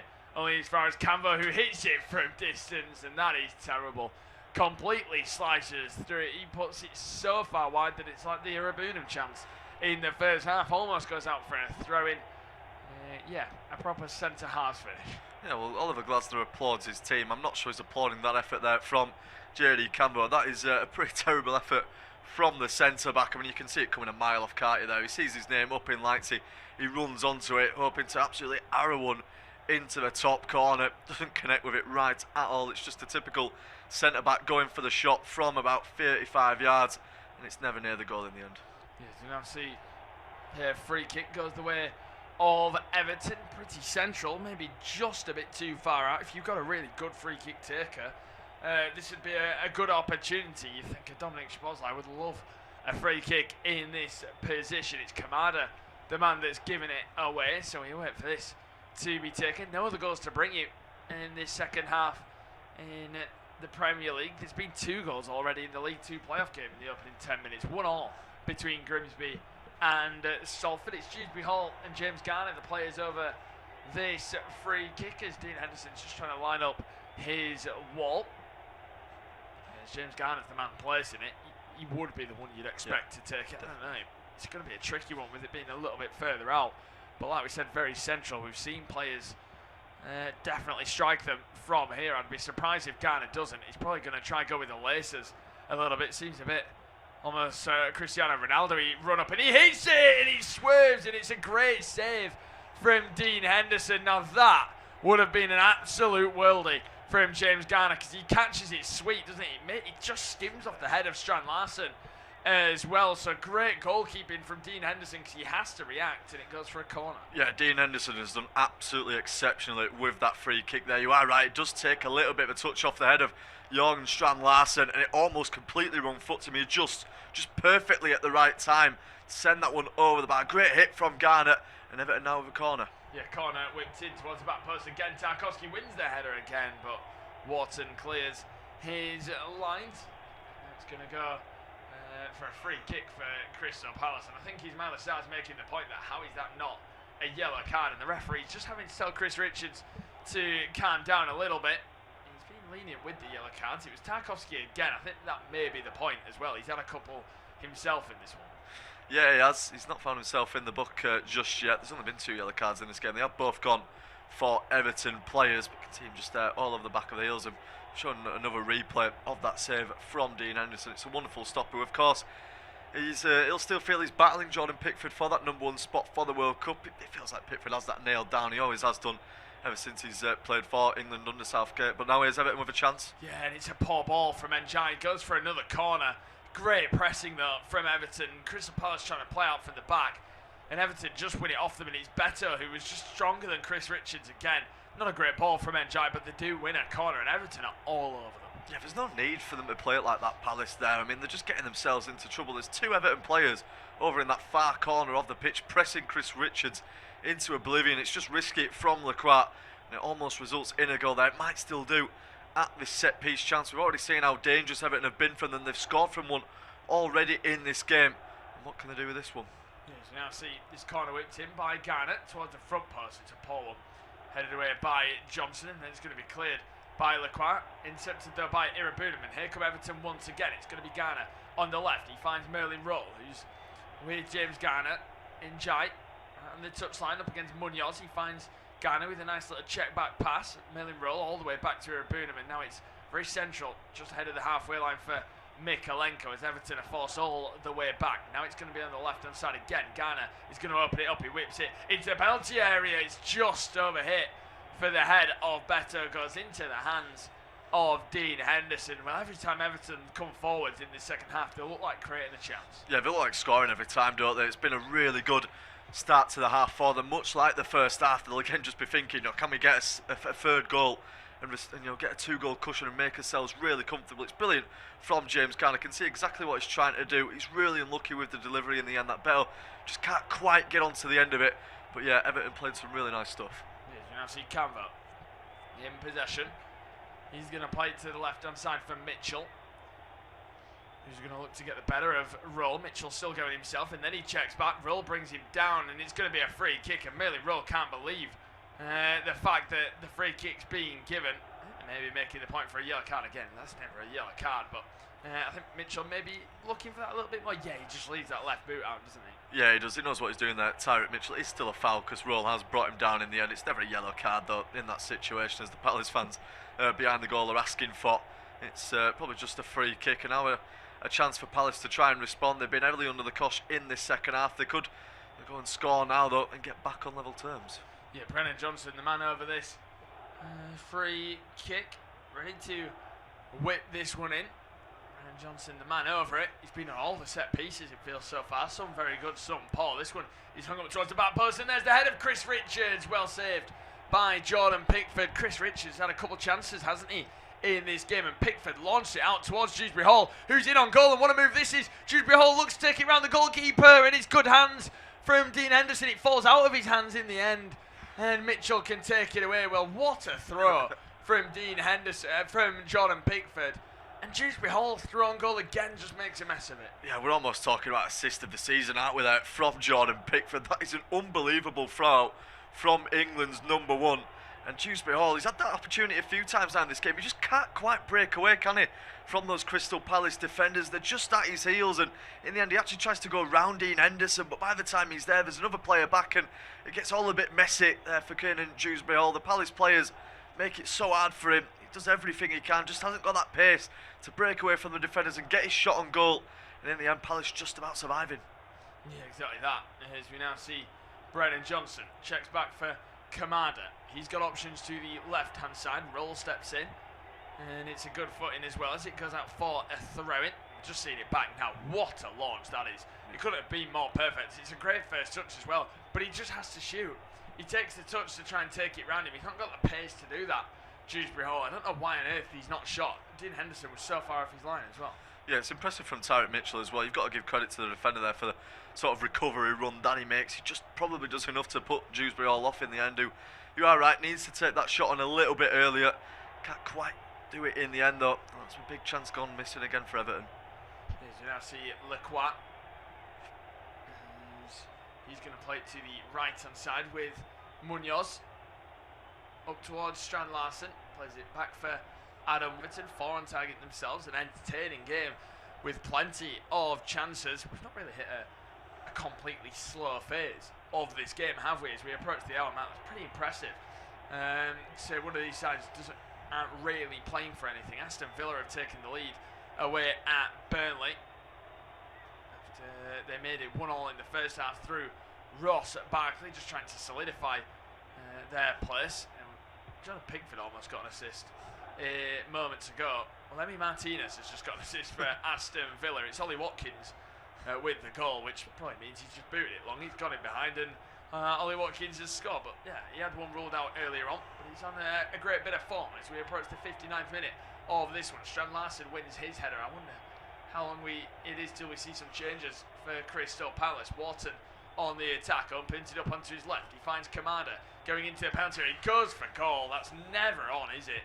The shooting opportunity on his left boot, and he puts it miles over the bar. Yeah, I can't believe he's taken the attempt on there, Daichi Kamada. As soon as he was lining the shot up there, you're just thinking, why on earth are you going for it there? Tyrick Mitchell is arriving on the overlap. He's a much better option in that position. It's just a bit selfish in the end there from the Japanese midfielder. On his weaker foot, always rising. No real danger at all for Jordan Pickford. It just means the attack peters out. They could have done without that Palace there. They could have done with at least putting Everton under some bit of pressure, responding after what's been a tough start to the half for them. They aren't able to do it in the end. And up towards the hour mark now, still Palace 1, Everton 2. Yeah, still Palace 1, Everton 2, but it is Palace on the attack now. Tarkowski steps in with a good challenge, and he skins Wharton as well. Different side to Tarkowski's game here. He's still driving forwards. He picks the pass for Dewsbury Hall, and they just take their time and recycle things. Now it's going to be with Merlin Roll. They're just going to slow things down again, but once again, I think that's been the difference, hasn't it? Palace have just looked a lot more nervy when they've got in the final third. Yeah, just maybe short on ideas compared to what Everton are able to do when they go forward. You look at the attacking lineups, and probably is Everton that hold the edge. Likes of Njai and Dewsbury Hall, I think, are better than the attackers for Crystal Palace. Maybe not Sarr as well. I think he's fantastic, but he can't do it all on his own for Palace. You see that just sort of get up towards the edge of the box, not really sure what to do. That's why Kamada's just taken that shot on a few moments ago. It just screams of sort of a lack of ideas. Maybe still a bit tired, of course, from Thursday evening as well. It was a big performance against Shakhtar to get through to the Conference League final. But they're still well within this one. Only one goal in it, and we've already seen them come back from a goal down in this game. Here we have, as we now see the ball go out of play for a throw-in. The ball goes long, up towards the left-hand side. Mikolenko finds Better. Better holds it up, plays it across for Michael Keane. And Keane goes all the way across to Tarkowski. It's 2-2 now between Burnley and Villa. Burnley have instantly responded and grabbed a goal themselves. That's great strength from Merlin Roll, and the referee says no foul. Merlin Roll cuts it back, looking for an option. It evades everybody, finds Irabunam on the edge of the box, plays it into Ghana. He's got Njai for company, uses him. It's Zion Fleming with the goal for Burnley. As we now see Dewsbury Hall back towards Ghana as they remain on the attack. Mikolenko opens it up, hangs it up towards the back post, looking for the head of Better. Falls towards Roll. He's still on the right hand side of the area. Step overs, keeps it alive, lays it off for Dewsbury Hall, who plays it in towards Ghana. He looks for a forward ball, and it's cleared away by Richards, but only as far as Tarkowski, and Everton are well on top still. Yeah, they certainly are. That was such a long, drawn out attack, though. They could have done a lot better with that one. The initial chance falls for Better, and he just lets it run behind him. Maybe thinks that someone's in a better position, but they aren't really. There's someone on the edge of the box, but they've already having to go out of their way to receive the ball. It's a good opportunity that for Everton. Probably could have made the most of it. And those are the moments that they could do without. Again, let's talk about that. The need for the third goal, and how they've let it slip a few times in recent games. They need some sort of cushion in this one, because Palace have got the quality to come back. Yeah, they absolutely do. As we now see Lacroix in possession. He's going to look for a ball towards Canvo. And Canvo driving forwards now. Checks back, finds Kamada. 63 minutes on the clock. It is 2-1 still to Everton, but here's Chris Richards. Opens it up, plays it down the right-hand side for Ismail Assar. Back for Wharton again. Now it's going to be with Richards, who comes away with it. Switches it all the way to the back for Lacroix, who carries it forward onto the left-hand side for Canvo. Canvo shifts it to the left. Mitchell now up against Roll. Mitchell checks away, then finds Brennan Johnson. He cuts onto his right boot, whips in, dangerous ball in, but it's straight into the hands of Jordan Pickford, who's going to claim that with ease. Still 0-0 between Forest and Newcastle. Our colleagues on that definitely drew the short straw today. There's been plenty of goals in the other two games, including now as forward ball from Pickford has almost just lobbed Dean Henderson. I don't know what on earth Henderson's doing. He ends up having to head it away because he came to meet it outside the penalty area. It looks like Jean-Philippe Mateta is getting ready to come on. There's up for Crystal Palace. The ball's now all the way back with Pickford again. His long ball is headed away by Munoz. He's going to go out for a throw-in, and we think the change is going to be made. Now it's probably going to be for Strand Larsen. It's not really been his day so far, and Strand Larsen is going to make way, and Mateta is on.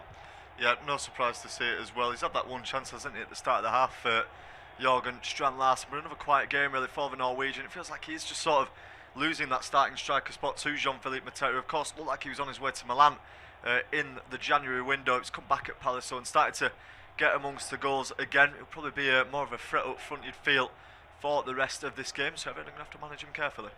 Yeah, they are, as Richards heads clear.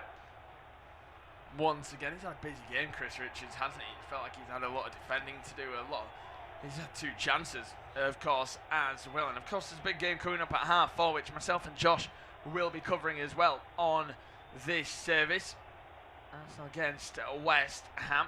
Will be a good game at the London Stadium. As we now see the long ball, Michael Keane wins his header. It's chested down by Wharton, who plays it across for Mitchell. And Mitchell's first touches are okay. Takes it into his stride. He plays it across for Kamada. And Kamada whips it, looking for the head of Sarri. It's well saved by Jordan Pickford. Goes behind for a corner kick. I actually think it comes off the back of Ismaila Sarri. I don't think he gets clean contact on it. We see it again. Yeah, I think he just brushes his back, and Jordan Pickford gets a touch on it, and he puts it behind for another corner, but he had to be alert, the goalkeeper. Yeah, he absolutely clatters into Sarri as well in the end, doesn't he? The England goalkeeper. They both just collide, but it's a save that he has to make. He might not even be going in on target, but he's not to know that. He can't take that chance and risk laying it in for quite a big mistake. But you are right, Sarri just trying to peel off the back of Tarkowski. Can't quite shake him. And in the end, it is behind for a corner. Yeah, corner coming up now for Crystal Palace. Adam Wharton hangs it into the area, well headed away by Dewsbury Hall. Brennan Johnson then wins his header. Ismaila Sarr back out wide for Wharton. He hangs it into the area again, looking for the head of Mateta. Roll clears, not that far. Canvo brings his man down. Does he? No, he doesn't. The referee says no, and here's Roll on the counter-attack, and a good counter-attacking chance. He switches it to the left. What a ball from Merlin Roll, and what a take that is from Iliman Ndiaye. What a goal this will be if Everton can take advantage of it. And Ndiaye then goes for goal, well blocked by Mitchell, and here comes Palace on the counter-attack. It's so open, this game. What a great game it's been. What a great watch here. Boonen gives him a little bit of a trip. And now here's Adam Wharton on the right-hand side. Well, some great moves.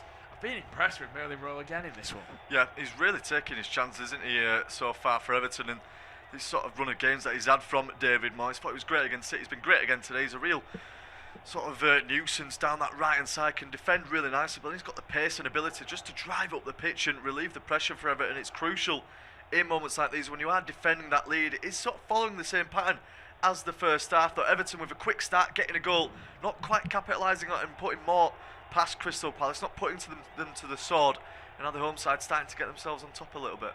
Yes, we now see Wharton. He turns away from his man in. He finds Lacroix, and it's going to be with Canvo. Canvo plays it towards the centre for Lacroix, and it's going to go across for Richards. And Richards now is going to carry it forwards. He finds Kamada. Daichi Kamada. He's going to play it to the left for Canvo. Canvo checks onto his right boot. And now it's going to be with Mitchell, who cuts inside, looks to get the better of Roll. He finds Daichi Kamada. James Garner just forces him back for the time being. Now it's going to be with Richards on the right hand side with Munoz. Plays it down the line looking for Sai, who's going to look to keep it in play. Plays it off his man, and it goes out of play for a corner. Yeah, again, Palace just starting to step onto Everton a little bit more. No surprise that Ismaila Sarr is involved. Always tough though in that position to put a dangerous ball into the box. Everton are absolutely packing out the area as well with players, making it really congested. So it's tough for them to get that chance, but Wharton now, he's got a good delivery on him. Let's see what he can do with this one. Yes, we now see this corner ready to be taken for Crystal Palace. Plenty of set pieces in this game between either side. It's going to be Wharton, floats it towards Munoz on the edge of the box. Munoz then heads it goalwards, and there's Canvo with the redirect, and it's good goalkeeping from Pickford. I think it was offside anyway, the French centre half, but with that, 68.5 minutes on the clock, we've reached the halfway stage of this second half. It's been a really good game. It's still so entertaining. Crystal Palace 1, Everton 2, and it'll be Josh straight through to full time. Yeah, thank you very much, Kieran. Still not really expecting this game to end at 2-1. Still felt like there's goals in it. Maybe it fought both teams. Campbell there, he was in an offside position as shown by the replay. Still a good effort from him though, trying to direct it past Pickford, who is alert to what he's trying to do. Everton have won themselves a free kick. The cameras weren't showing the attack as it happened. They were still focusing on that chance for JD Campbell. We're going to see actually what just happened. It's Campbell inside his own area, sort of under pressure from Roll, who slides in. I think Everton have been given a throw-in as a result of it.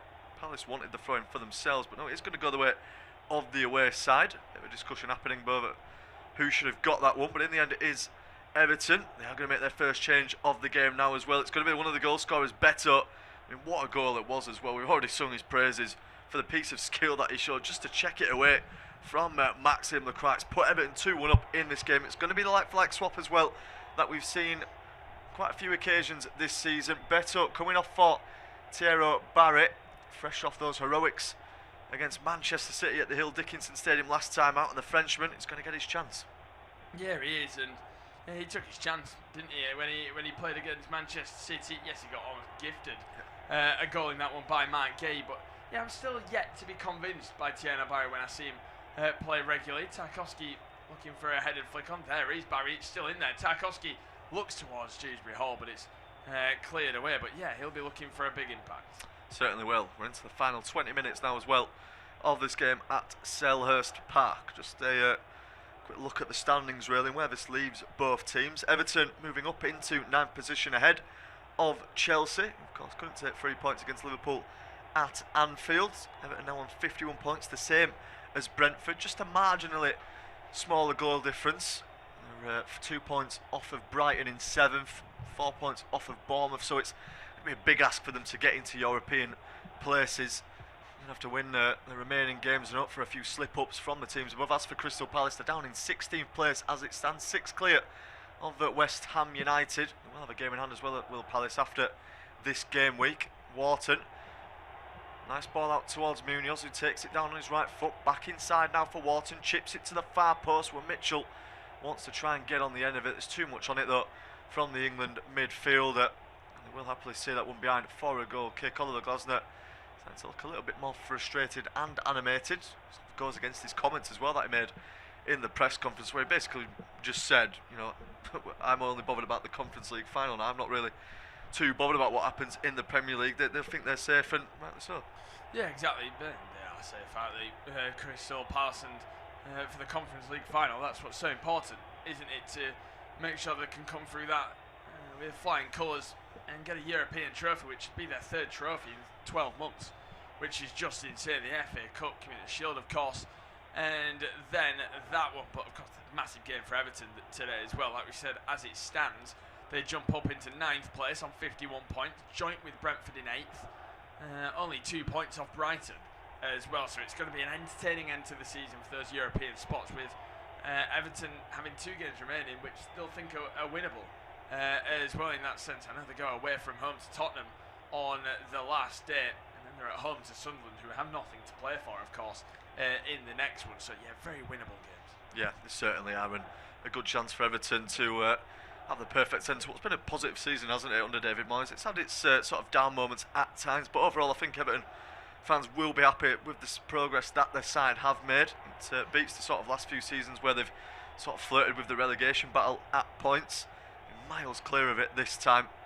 It has been a good campaign from them. We're looking to build on it in the summer, of course. If Crystal Palace do go and win that Conference League final, not only will it be their 3rd trophy in just over a year or so, it will mean they finally do get the chance to play in the Europa League. They're of course robbed of that opportunity. It was alleged that it was to do with the rules, weren't it? And they had the ownership had sort of stakes in another club. It was all a bit messy in the end, and led to a few fallouts between them and Nottingham Forest. Over Palace, I think anyone can doubt will have earned the right to play in the Europa League if they do go and win that tournament. They've just given the ball away there now, and Njai is sprinting away down that left-hand side. He's got Dewsbury Hall just up ahead of him. Munoz is going to recover nicely though, and just back to show him the other way. In towards Eric Boonham, now towards Mikalenko. Keane over towards Tarkowski. Goal and assist, of course, for him so far in this game. Garner Back towards O'Brien. Johnson almost there to intercept, but Palace have maintained the press with Mateta leading the line. It's now back for Pickford on the edge of his own box. He sends it high and long. Rowe will win the first header. It's behind as well to Barry. Good header from the German. What can Barry do now? He bursts into the box looking to get past JD Canvo. He's shown the other way though. Now back towards Dewsbury Hall. O'Brien available on the overlap. He goes inside instead though towards Garner. O'Brien will eventually receive it. Goes around the outside of Mitchell. Wants to put a ball in. It's good defending though from the Englishman. Out for a throw-in. About in line with the 18-yard box. We've seen already that Jake O'Brien's got an absolute rocket on him with the long throw-ins. Can absolutely send that ball into the area. It's going to look to do so now. I believe there is a change being ready though at the meantime for Crystal Palace. Jefferson Lerma is the man who's being given his instructions before coming on. Almost into the final 15 minutes at Selhurst Park. Palace 1, Everton 2. In comes the throw-in from O'Brien. It's headed on. It's knocked down for Sata. Pass it out wide to Mitchell. Charge down by brilliant work from the Everton midfielder. He almost gets a second go at it as well before Mitchell gets a more substantial clearance on it. Tarkowski with a header up in the air. This one's won by Wharton. Back to Richards who gets it down to Johnson. He's done well to find Wharton. Palace now surging players forward. Munoz. Inside again now towards Adam Wharton. Kamada wants to move up towards the edge of the box. It's out towards Mitchell. First time ball will come in. It's low and on the ground. It's an easy clearance off for Tarkowski who will send it down the field. Looks like there's finally been the deadlock broken in the game at the City Ground. Not a great game by the sounds of it between Nottingham Forest and Newcastle. I'll break off though. There could be a chance. Sarr's gone down inside the area. Thomas Bramall having a think about it. He's waved it away though. In the end, no penalty for Palace, but it is Newcastle United who've taken the lead at Nottingham Forest. Harvey Barnes on the score sheet there. A big goal for Newcastle. Puts them well clear of Nottingham Forest, who remain now in 16th. They actually go below Crystal Palace as a result of it. Leeds back up into 14th ahead of their game against Tottenham Hotspur tomorrow evening. It could actually be confirmed safe though if West Ham fail to pick up any sort of points against Arsenal. Here's Campbell now for Palace.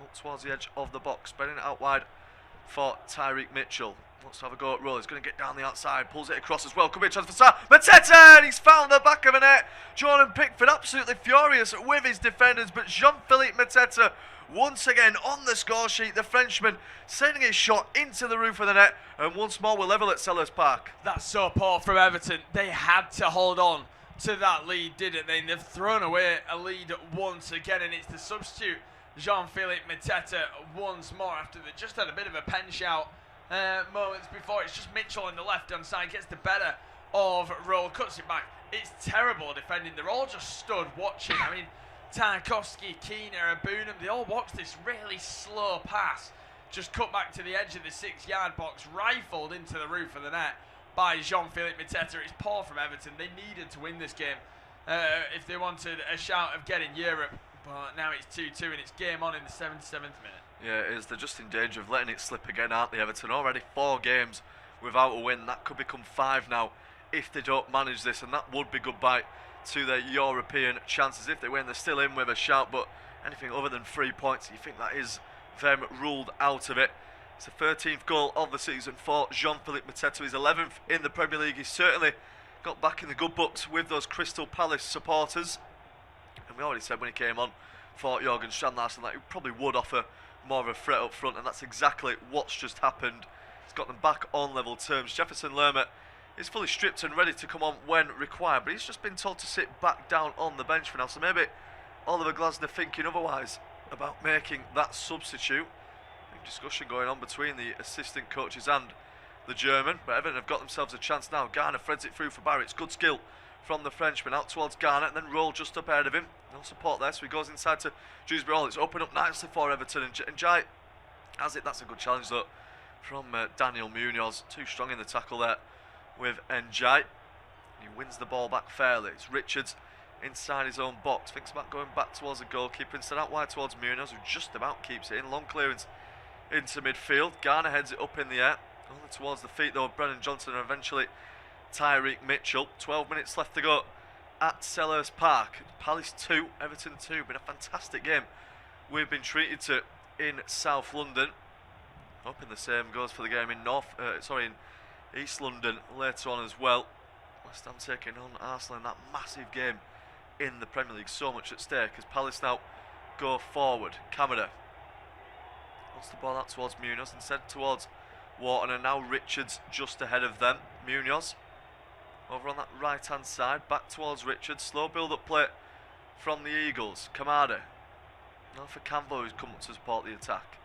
Wants to get his ball into the box. It's high and looping towards the back. Munoz is unannounced. He gets his header across goal. Sarr with the diving header, and he just can't quite connect with it. That would have been the brace there for the Senegalese international. Great play again from Palace. Poor defending from Everton. Munoz completely unmarked. So was Sarr, and I think they've got away with one there. I think he needs to just meet it with his right boot. I really do. He does not need to go down for the header because he almost loops down to below knee height. You can just run onto it and strike it with your right boot. And I tell you what, any form of power, even if it's remotely near Pickford, he just won't have the reaction time because he's about 5 yards out. What a chance that is for Ismaila Sarr to make it 3-2. Pretty similar trend to what we saw in the first half. When Palace levelled it, they were the better side for the remainder of the half. You wonder whether it's going to be Palace pushing for the victory. It has to be Everton that go for the win. They need this win a lot more. Jefferson Lerma's just come on for Brennan Johnson, and I believe Tyreek George is on for Merlin Roll. So a much more attacking-minded change, but a more defensive-minded change for Palace. Yeah, changes being made there for both sides. Merlin Roll sees the appreciation, though, from those Everton supporters as he walks past them in a good performance from the German loanee. And what can these changes do for either side? Confirmation as well, it was Tyreek George that came on for Merlin Roll, the number 19. See what impact he can have going forward. And you are right, Everton have just got to throw everything at it, haven't they, for the rest of this game? I mean, their season pretty much hangs in the balance now. They've got nothing else to play for. As Palace supporters starting to get behind their teams once again. Independent, unofficial, off-tube studio commentary. And trying to G them up for it as well. Selhurst Park can be one of the most intimidating places in the Premier League to go when it is up for it. Might have been a bit hard getting the fans up for this game when they've not really got anything else to play for in the Premier League. They're all focusing on that European final with Rayo Vallecano. They've got themselves a throw-in though now, and Richards is going to send this one straight up into the area. High and looping, headed away though by Barrett. Hasn't really been able to do much from an attacking standpoint since coming on for Beto. Him coming on sort of coincided with when Palace started to get themselves in the ascendancy once more. Henderson going long with the kick, and it's fallen nicely for Lerma. Turns inside and leaves it for Wharton. Wants the overlapping run to be made by Munoz. He does as well. George beats him to it. Irabunam then goes down under a tackle, and Everton might have been able to play the advantage there. I think they wanted to, but the referee is going to give them a free kick anyway, which Pickford wants to take quickly. Seeing maybe a shot for a penalty a little bit earlier. I'm not sure how long ago that one was there as Ismaila Sarr went down. That might have been just before the goal. Just before, yeah. It was just before. It's when we said that they had the penalty shout. Ismaila Sarr's been busy, hasn't he, in this game? He's, of course, had a goal. He's been involved in all the attacks. He's missed a good chance moments ago. Yeah, he's always a handful, isn't he? He certainly is. So is Elemen Njai, who's also a handful, but he's not able to get round Mitchell there. Not sure that it's not been the greatest game from Elemen Njai in this one, really. I mean, he's still up to his side out going forward. I think there's been better players in attack for Everton. Palace have got themselves a free kick as well as a result of it. Looks like there's been a goal in the League 2 playoffs. Quite a good first half going on between Grimsby and Salford. Quite the opposite compared to the other games we've seen so far in the playoffs. No goals in the opening championship ones. Only a couple in the League 1 games as well. But it's now 2-1 to Salford in that one. They've completed a first half turnaround against Grimsby. 2-1 with 5 minutes left to go until half time. And Palace are attacking again. Sam inside the box. It's a heavy touch up in the air, and it just lets Tarkowski get in front of him. Offside flag goes up anyway. Mikalenko down on the deck a bit further up the pitch, and once again Palace looking dangerous. Yeah, looking very, very dangerous as Mateta just almost brandished away from his man. Yeah, he looks offside, doesn't he? Ismaila Sarr in that sense. Tarkowski had to get it spot on though. He had to stay alive, and he's been brilliant, hasn't he, Tarkowski, in this game? It feels like he's almost let down his fellow players in this. Yeah, about 6.5 minutes left to go though until we reach stoppage time at Selhurst Park, and this one's still well within the balance. We've been treated to 4 goals in this game. It's been a great watch. 2 teams that we maybe didn't expect it from based on their league position. Of course, Everton gave us that fantastic game against Manchester City last time out. Crystal Palace, meanwhile, have been struggling for goals in the Premier League. They're actually the third lowest scoring team in the Premier League this season. That could be changing now. Kamada with a burst into the box. He goes down as well. He's incensed that he's not been given a penalty. Thomas Bramall points for a goal kick. I imagine it's going to have to be checked for a penalty by VAR. We'll have to see a replay of it. Oliver Glasner goes straight to his tablet down there. We'll see. The ball comes in from Lerma and he takes the touch in the box. Has he got a shout? It's hard to tell on the initial replay. It's going to be hard to tell on most of them. Does Irabunam just step his upper leg across Kamada, and is it even in the penalty area? It's really hard to. I think he's looking for it, Kamada. I think they'll get away with it. Yeah, it might take some sorting out to do that. Whether if I can get my words out, if it even is a foul, and whether it's happened inside the box. They're all moving away though, as if to suggest it's not going to be given as a penalty. Shake of the head from Kamada. He thinks he should have been given a penalty there, but he's not going to get one. And Everton have got the game back underway. Pickford with a long ball down the right channel. A break for Richards, who can only find the head of Garner. Barry beats Lacroix to it. Physical battle between them two there, but they're both back to their feet as Njai looks to make his way down the right wing. Two players on him though, so he's having a tough time of it. Palace might be able to break forward as well now. They have, and Sa has got space to drive into. Sa, sliding tackle from Irabunam is a really good one, but it'll break still for Mateta on the left wing. Back inside now towards Lerma. Wants to go the inside route, but there's no options that way. He's only got Mitchell over to his left. Now back towards the Colombian midfielder. Now for Cambo. Again, back inside to Lerma. Now for Kamada. Patient build-up from Crystal Palace as Everton look to remain organised. It's now with Richards over towards Daniel Munoz. Ball comes into the box. It's a good delivery as well. There's Mitchell who heads it down. Could be a chance for Sarr at the far post, and it just bounces over him in the end. He's had a few chances, especially in this second half. Ismail Sarr could possibly have a hat-trick already, and it just evades him. Yeah, that one's... I feel a little bit more for him. That one's not really his fault in the sense that he's jumped, he just can't get there. It's a little bit too high. It's bobbled into the ground from Mitchell and he just can't reach it. But yeah, if he was a little bit taller, it'd be 3-2, wouldn't it? And he knows it's a decent chance, but he smiles because it's almost just felt like it wasn't meant to be there because he's just so close to reaching, but even at full stretch he can't. But yeah, it's Crystal Palace pushing for the winner. Yeah, it certainly is. That's surprising stats where that Crystal Palace have actually drawn 5 games at home 0-0 this season. That's the most since any team in the Premier League since Aston Villa back in 2008 and 09. We've been treated to an absolute spectacle in terms of goals and attempts in this one. Palace have had 18 shots, 8 on target. Everton with 10 shots, 4 on target. So they've been absolutely peppering both goalkeepers, the two teams in this one. And there's still time for a winner as well as Kamada now sprints forward. Garner from behind. Has he won the ball fairly? He has. It was a risky tackle there from James Garner. He's on a yellow card as well. And the referee, Thomas Bramall, thinks that he's won that one cleanly. It's Tyreek George now for Everton now up the other end. He's barely been able to get on the ball since coming on as a substitute. It's great work for him though. He's still going through the middle before Lerma stops him in his tracks. Now Irabunam wins the ball back. A few turnovers of possession before a deflected ball goes forward. Barry too weak in the challenge. Dewsbury onto the end of it though. He's got it off his man. Oh, he's hit the post. That is a massive chance missed. I think the offside flag has gone up though. I think it was already on Barry, wasn't it, who came back from an offside position. But Dewsbury Hall has got to find the net still. I don't think I've ever seen a worse attacking display in a game than Dewsbury Hall's today. I mean, he has been woeful in front of goal. 3 huge chances for him today, and he's lucky because Barry is offside. How on earth he's missed that, I'll never know. Dewsbury Hall, I mean, that is one that I'd expect everybody in our office to tap at home. What a chance. And like I said, he's lucky that Tiano Barry is offside in the build-up, and he was as well. I don't get how he's missed. Yeah, that is a sitter. Even if it is offside, he's still got to put that one away. He's usually so much more effective in front of Dewsbury Hall. In front of goal is Dewsbury Hall, but he's not quite had that sort of afternoon in South London.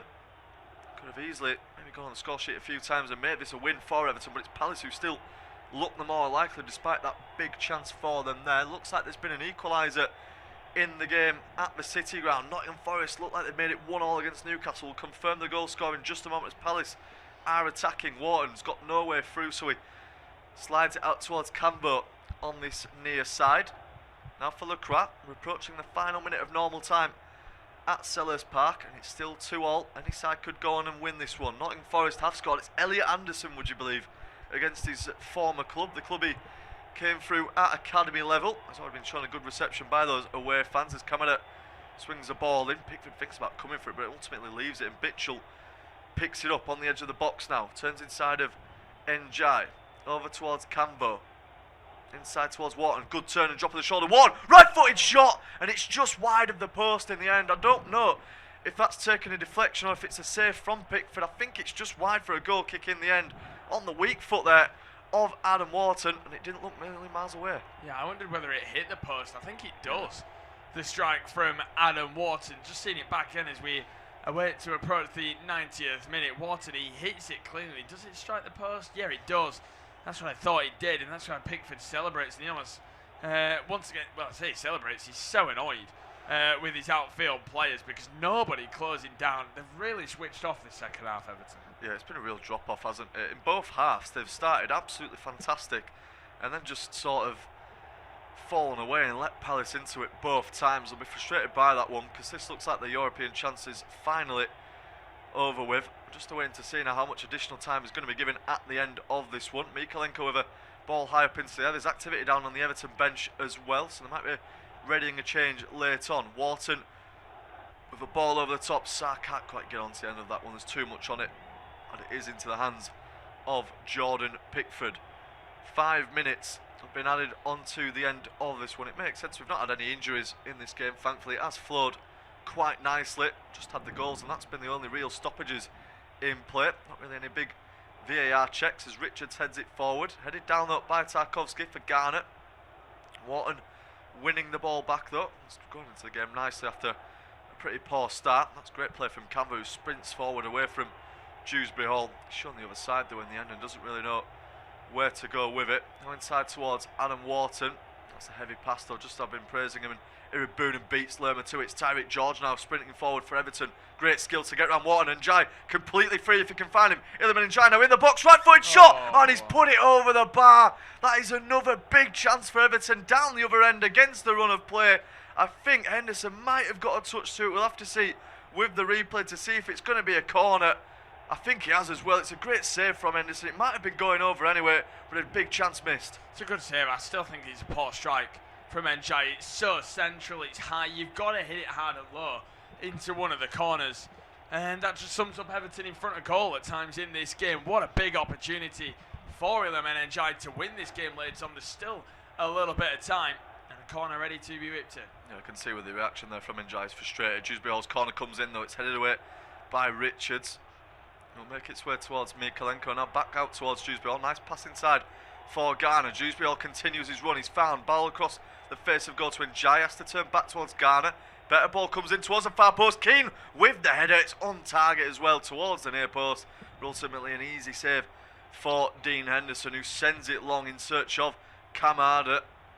Mikalenko with a header up in the air, and Keane will eventually send it long downfield. Dewsbury Hall can't reach onto the end of that one.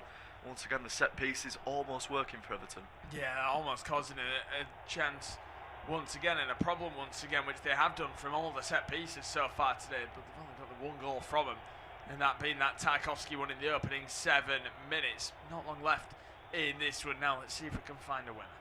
Richards on that far side. It's in the wrong half if Palace want to get themselves a win, and that is risky from the crowd. It's a good bit of skill actually to take it away from Barrett. Now here's Kamada through, slips it through. Can Mateta beat Tarkowski? Mateta maybe through on goal, tries to get his effort in. Pickford closes down the angle, and it's end-to-end stuff in injury time. Palace almost finding a winner this time. Mateta though can't secure his brace. Huge chance, he's onside as well, and he's just too strong for Tarkowski. Big opportunity on his weaker left foot. He tries to chip Jordan Pickford, but he scoops it wide. We've seen some right missed chances, haven't we, in this one? Say we've had 4 goals, it feels like we're being a bit ungrateful for what we're seeing, but we're not. We should have genuinely had about 6 goals in this one, probably even more, as Carlos Alcaraz is on for Everton, and it's for Dewsbury Hall. Yeah, Dewsbury Hall's not had one of his best games in an Everton shirt. He's going to be withdrawn for the final few moments of this one. We've got about a minute and a half left of the 5 that were added on. See just the strength there of Jean-Philippe Mateta. I mean, James Tarkowski is quite he's a big lad, isn't he? He's got something about him, and Mateta just brushes him over like he's not even there in the end. And he really will feel that he should have scored the winning goal. However, it remains 2-2 deep into stoppage time. Jordan Pickford is eventually going to take this goal kick. It's been out of play for quite some time, so we'll see how much is going to be added on extra by the referee. Pickford only got one thought in his mind as he sends it high. Everton haven't got a single player inside their own half. Thomas Bramwell has caused the game to stop, though I'm not really sure why. When Pickford took the goal kick, they were all just stood still. I'm not sure if he's waiting on something for Jordan Pickford. It's rather confusing, but the Everton goalkeeper is going to have to go back and take it. I think it might have been on the wrong side of the box or something like that. Seems a little bit unnecessary. He gives a bit of a sarcastic applause, but eventually will take it. Again, it's the long kick downfield from England's goalkeeper. It's won by Lerma in the middle, and Mitchell will just keep that one in play. Ball down the line for Kamada. Now for Lerma. Mitchell just over to the left, plays it off of Garner and out for yet another throw-in. Running out of time in this one. If either side wants to find a winner, you'd think the impetus would be on Everton more with them playing for more, but it's down the wrong end of the field, and ultimately with Crystal Palace. Wharton plays it back now towards JD Cambo. We're about to pass over the 5 that were added on. Can at Palace mount one last attack? It's Richards who's now marauding forward. Down the line for Munoz, who's in space, in towards Sarr now on the edge of the box. Finds Lerma, first time shot is blocked by Alcaraz, who's stood right in front of him. Cambo shown the other way, might lose possession to Tieno. Barry has as well. It's good strength from the substitute. Can Everton get one last attack? It's Alcaraz sprinting forward, Barry to his support. Alcaraz is going to go for goal. It's deflected and it will go behind for a corner kick. Are they going to have time to take it? This is surely the final chance of the game. Final chance of the game, and Everton need it to keep European hopes alive. Corner ready to be whipped in. This could be a huge moment for their season. Yeah, well, they scored from a corner in the opening stages of this game. Can they score from one in the final few moments and pick up what would be a massive 3 points to keep their European dreams alive? It's going to be James Garner to swing it in from that far side. Everyone up for this apart from Jordan Pickford. Garner, up goes the arm from him. He's had a good performance today. Thomas Tuchel in attendance. Garner puts the arm up, there's movement inside the box, and it comes now towards the near post. It's going to go all the way through in the end. Can Alcaraz beat Mitchell to it? He can't. Mitchell gets the touch round him. I think he's put it out for a throw-in. Not sure if there's going to be time to take it, though. There isn't in the end as well. Thomas Bramwell brings to a close an absolute thriller down at Selhurst Park. An entertaining game which probably could have had even more goals. However, in the end, it has finished Crystal Palace 2, Everton 2.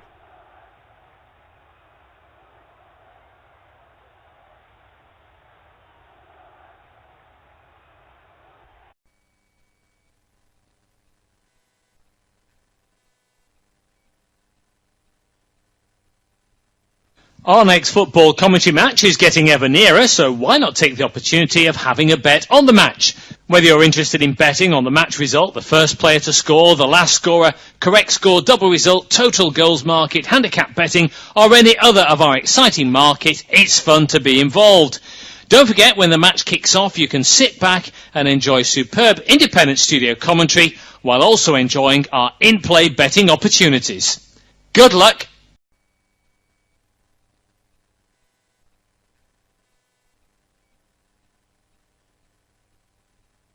Our next football commentary match is getting ever nearer, so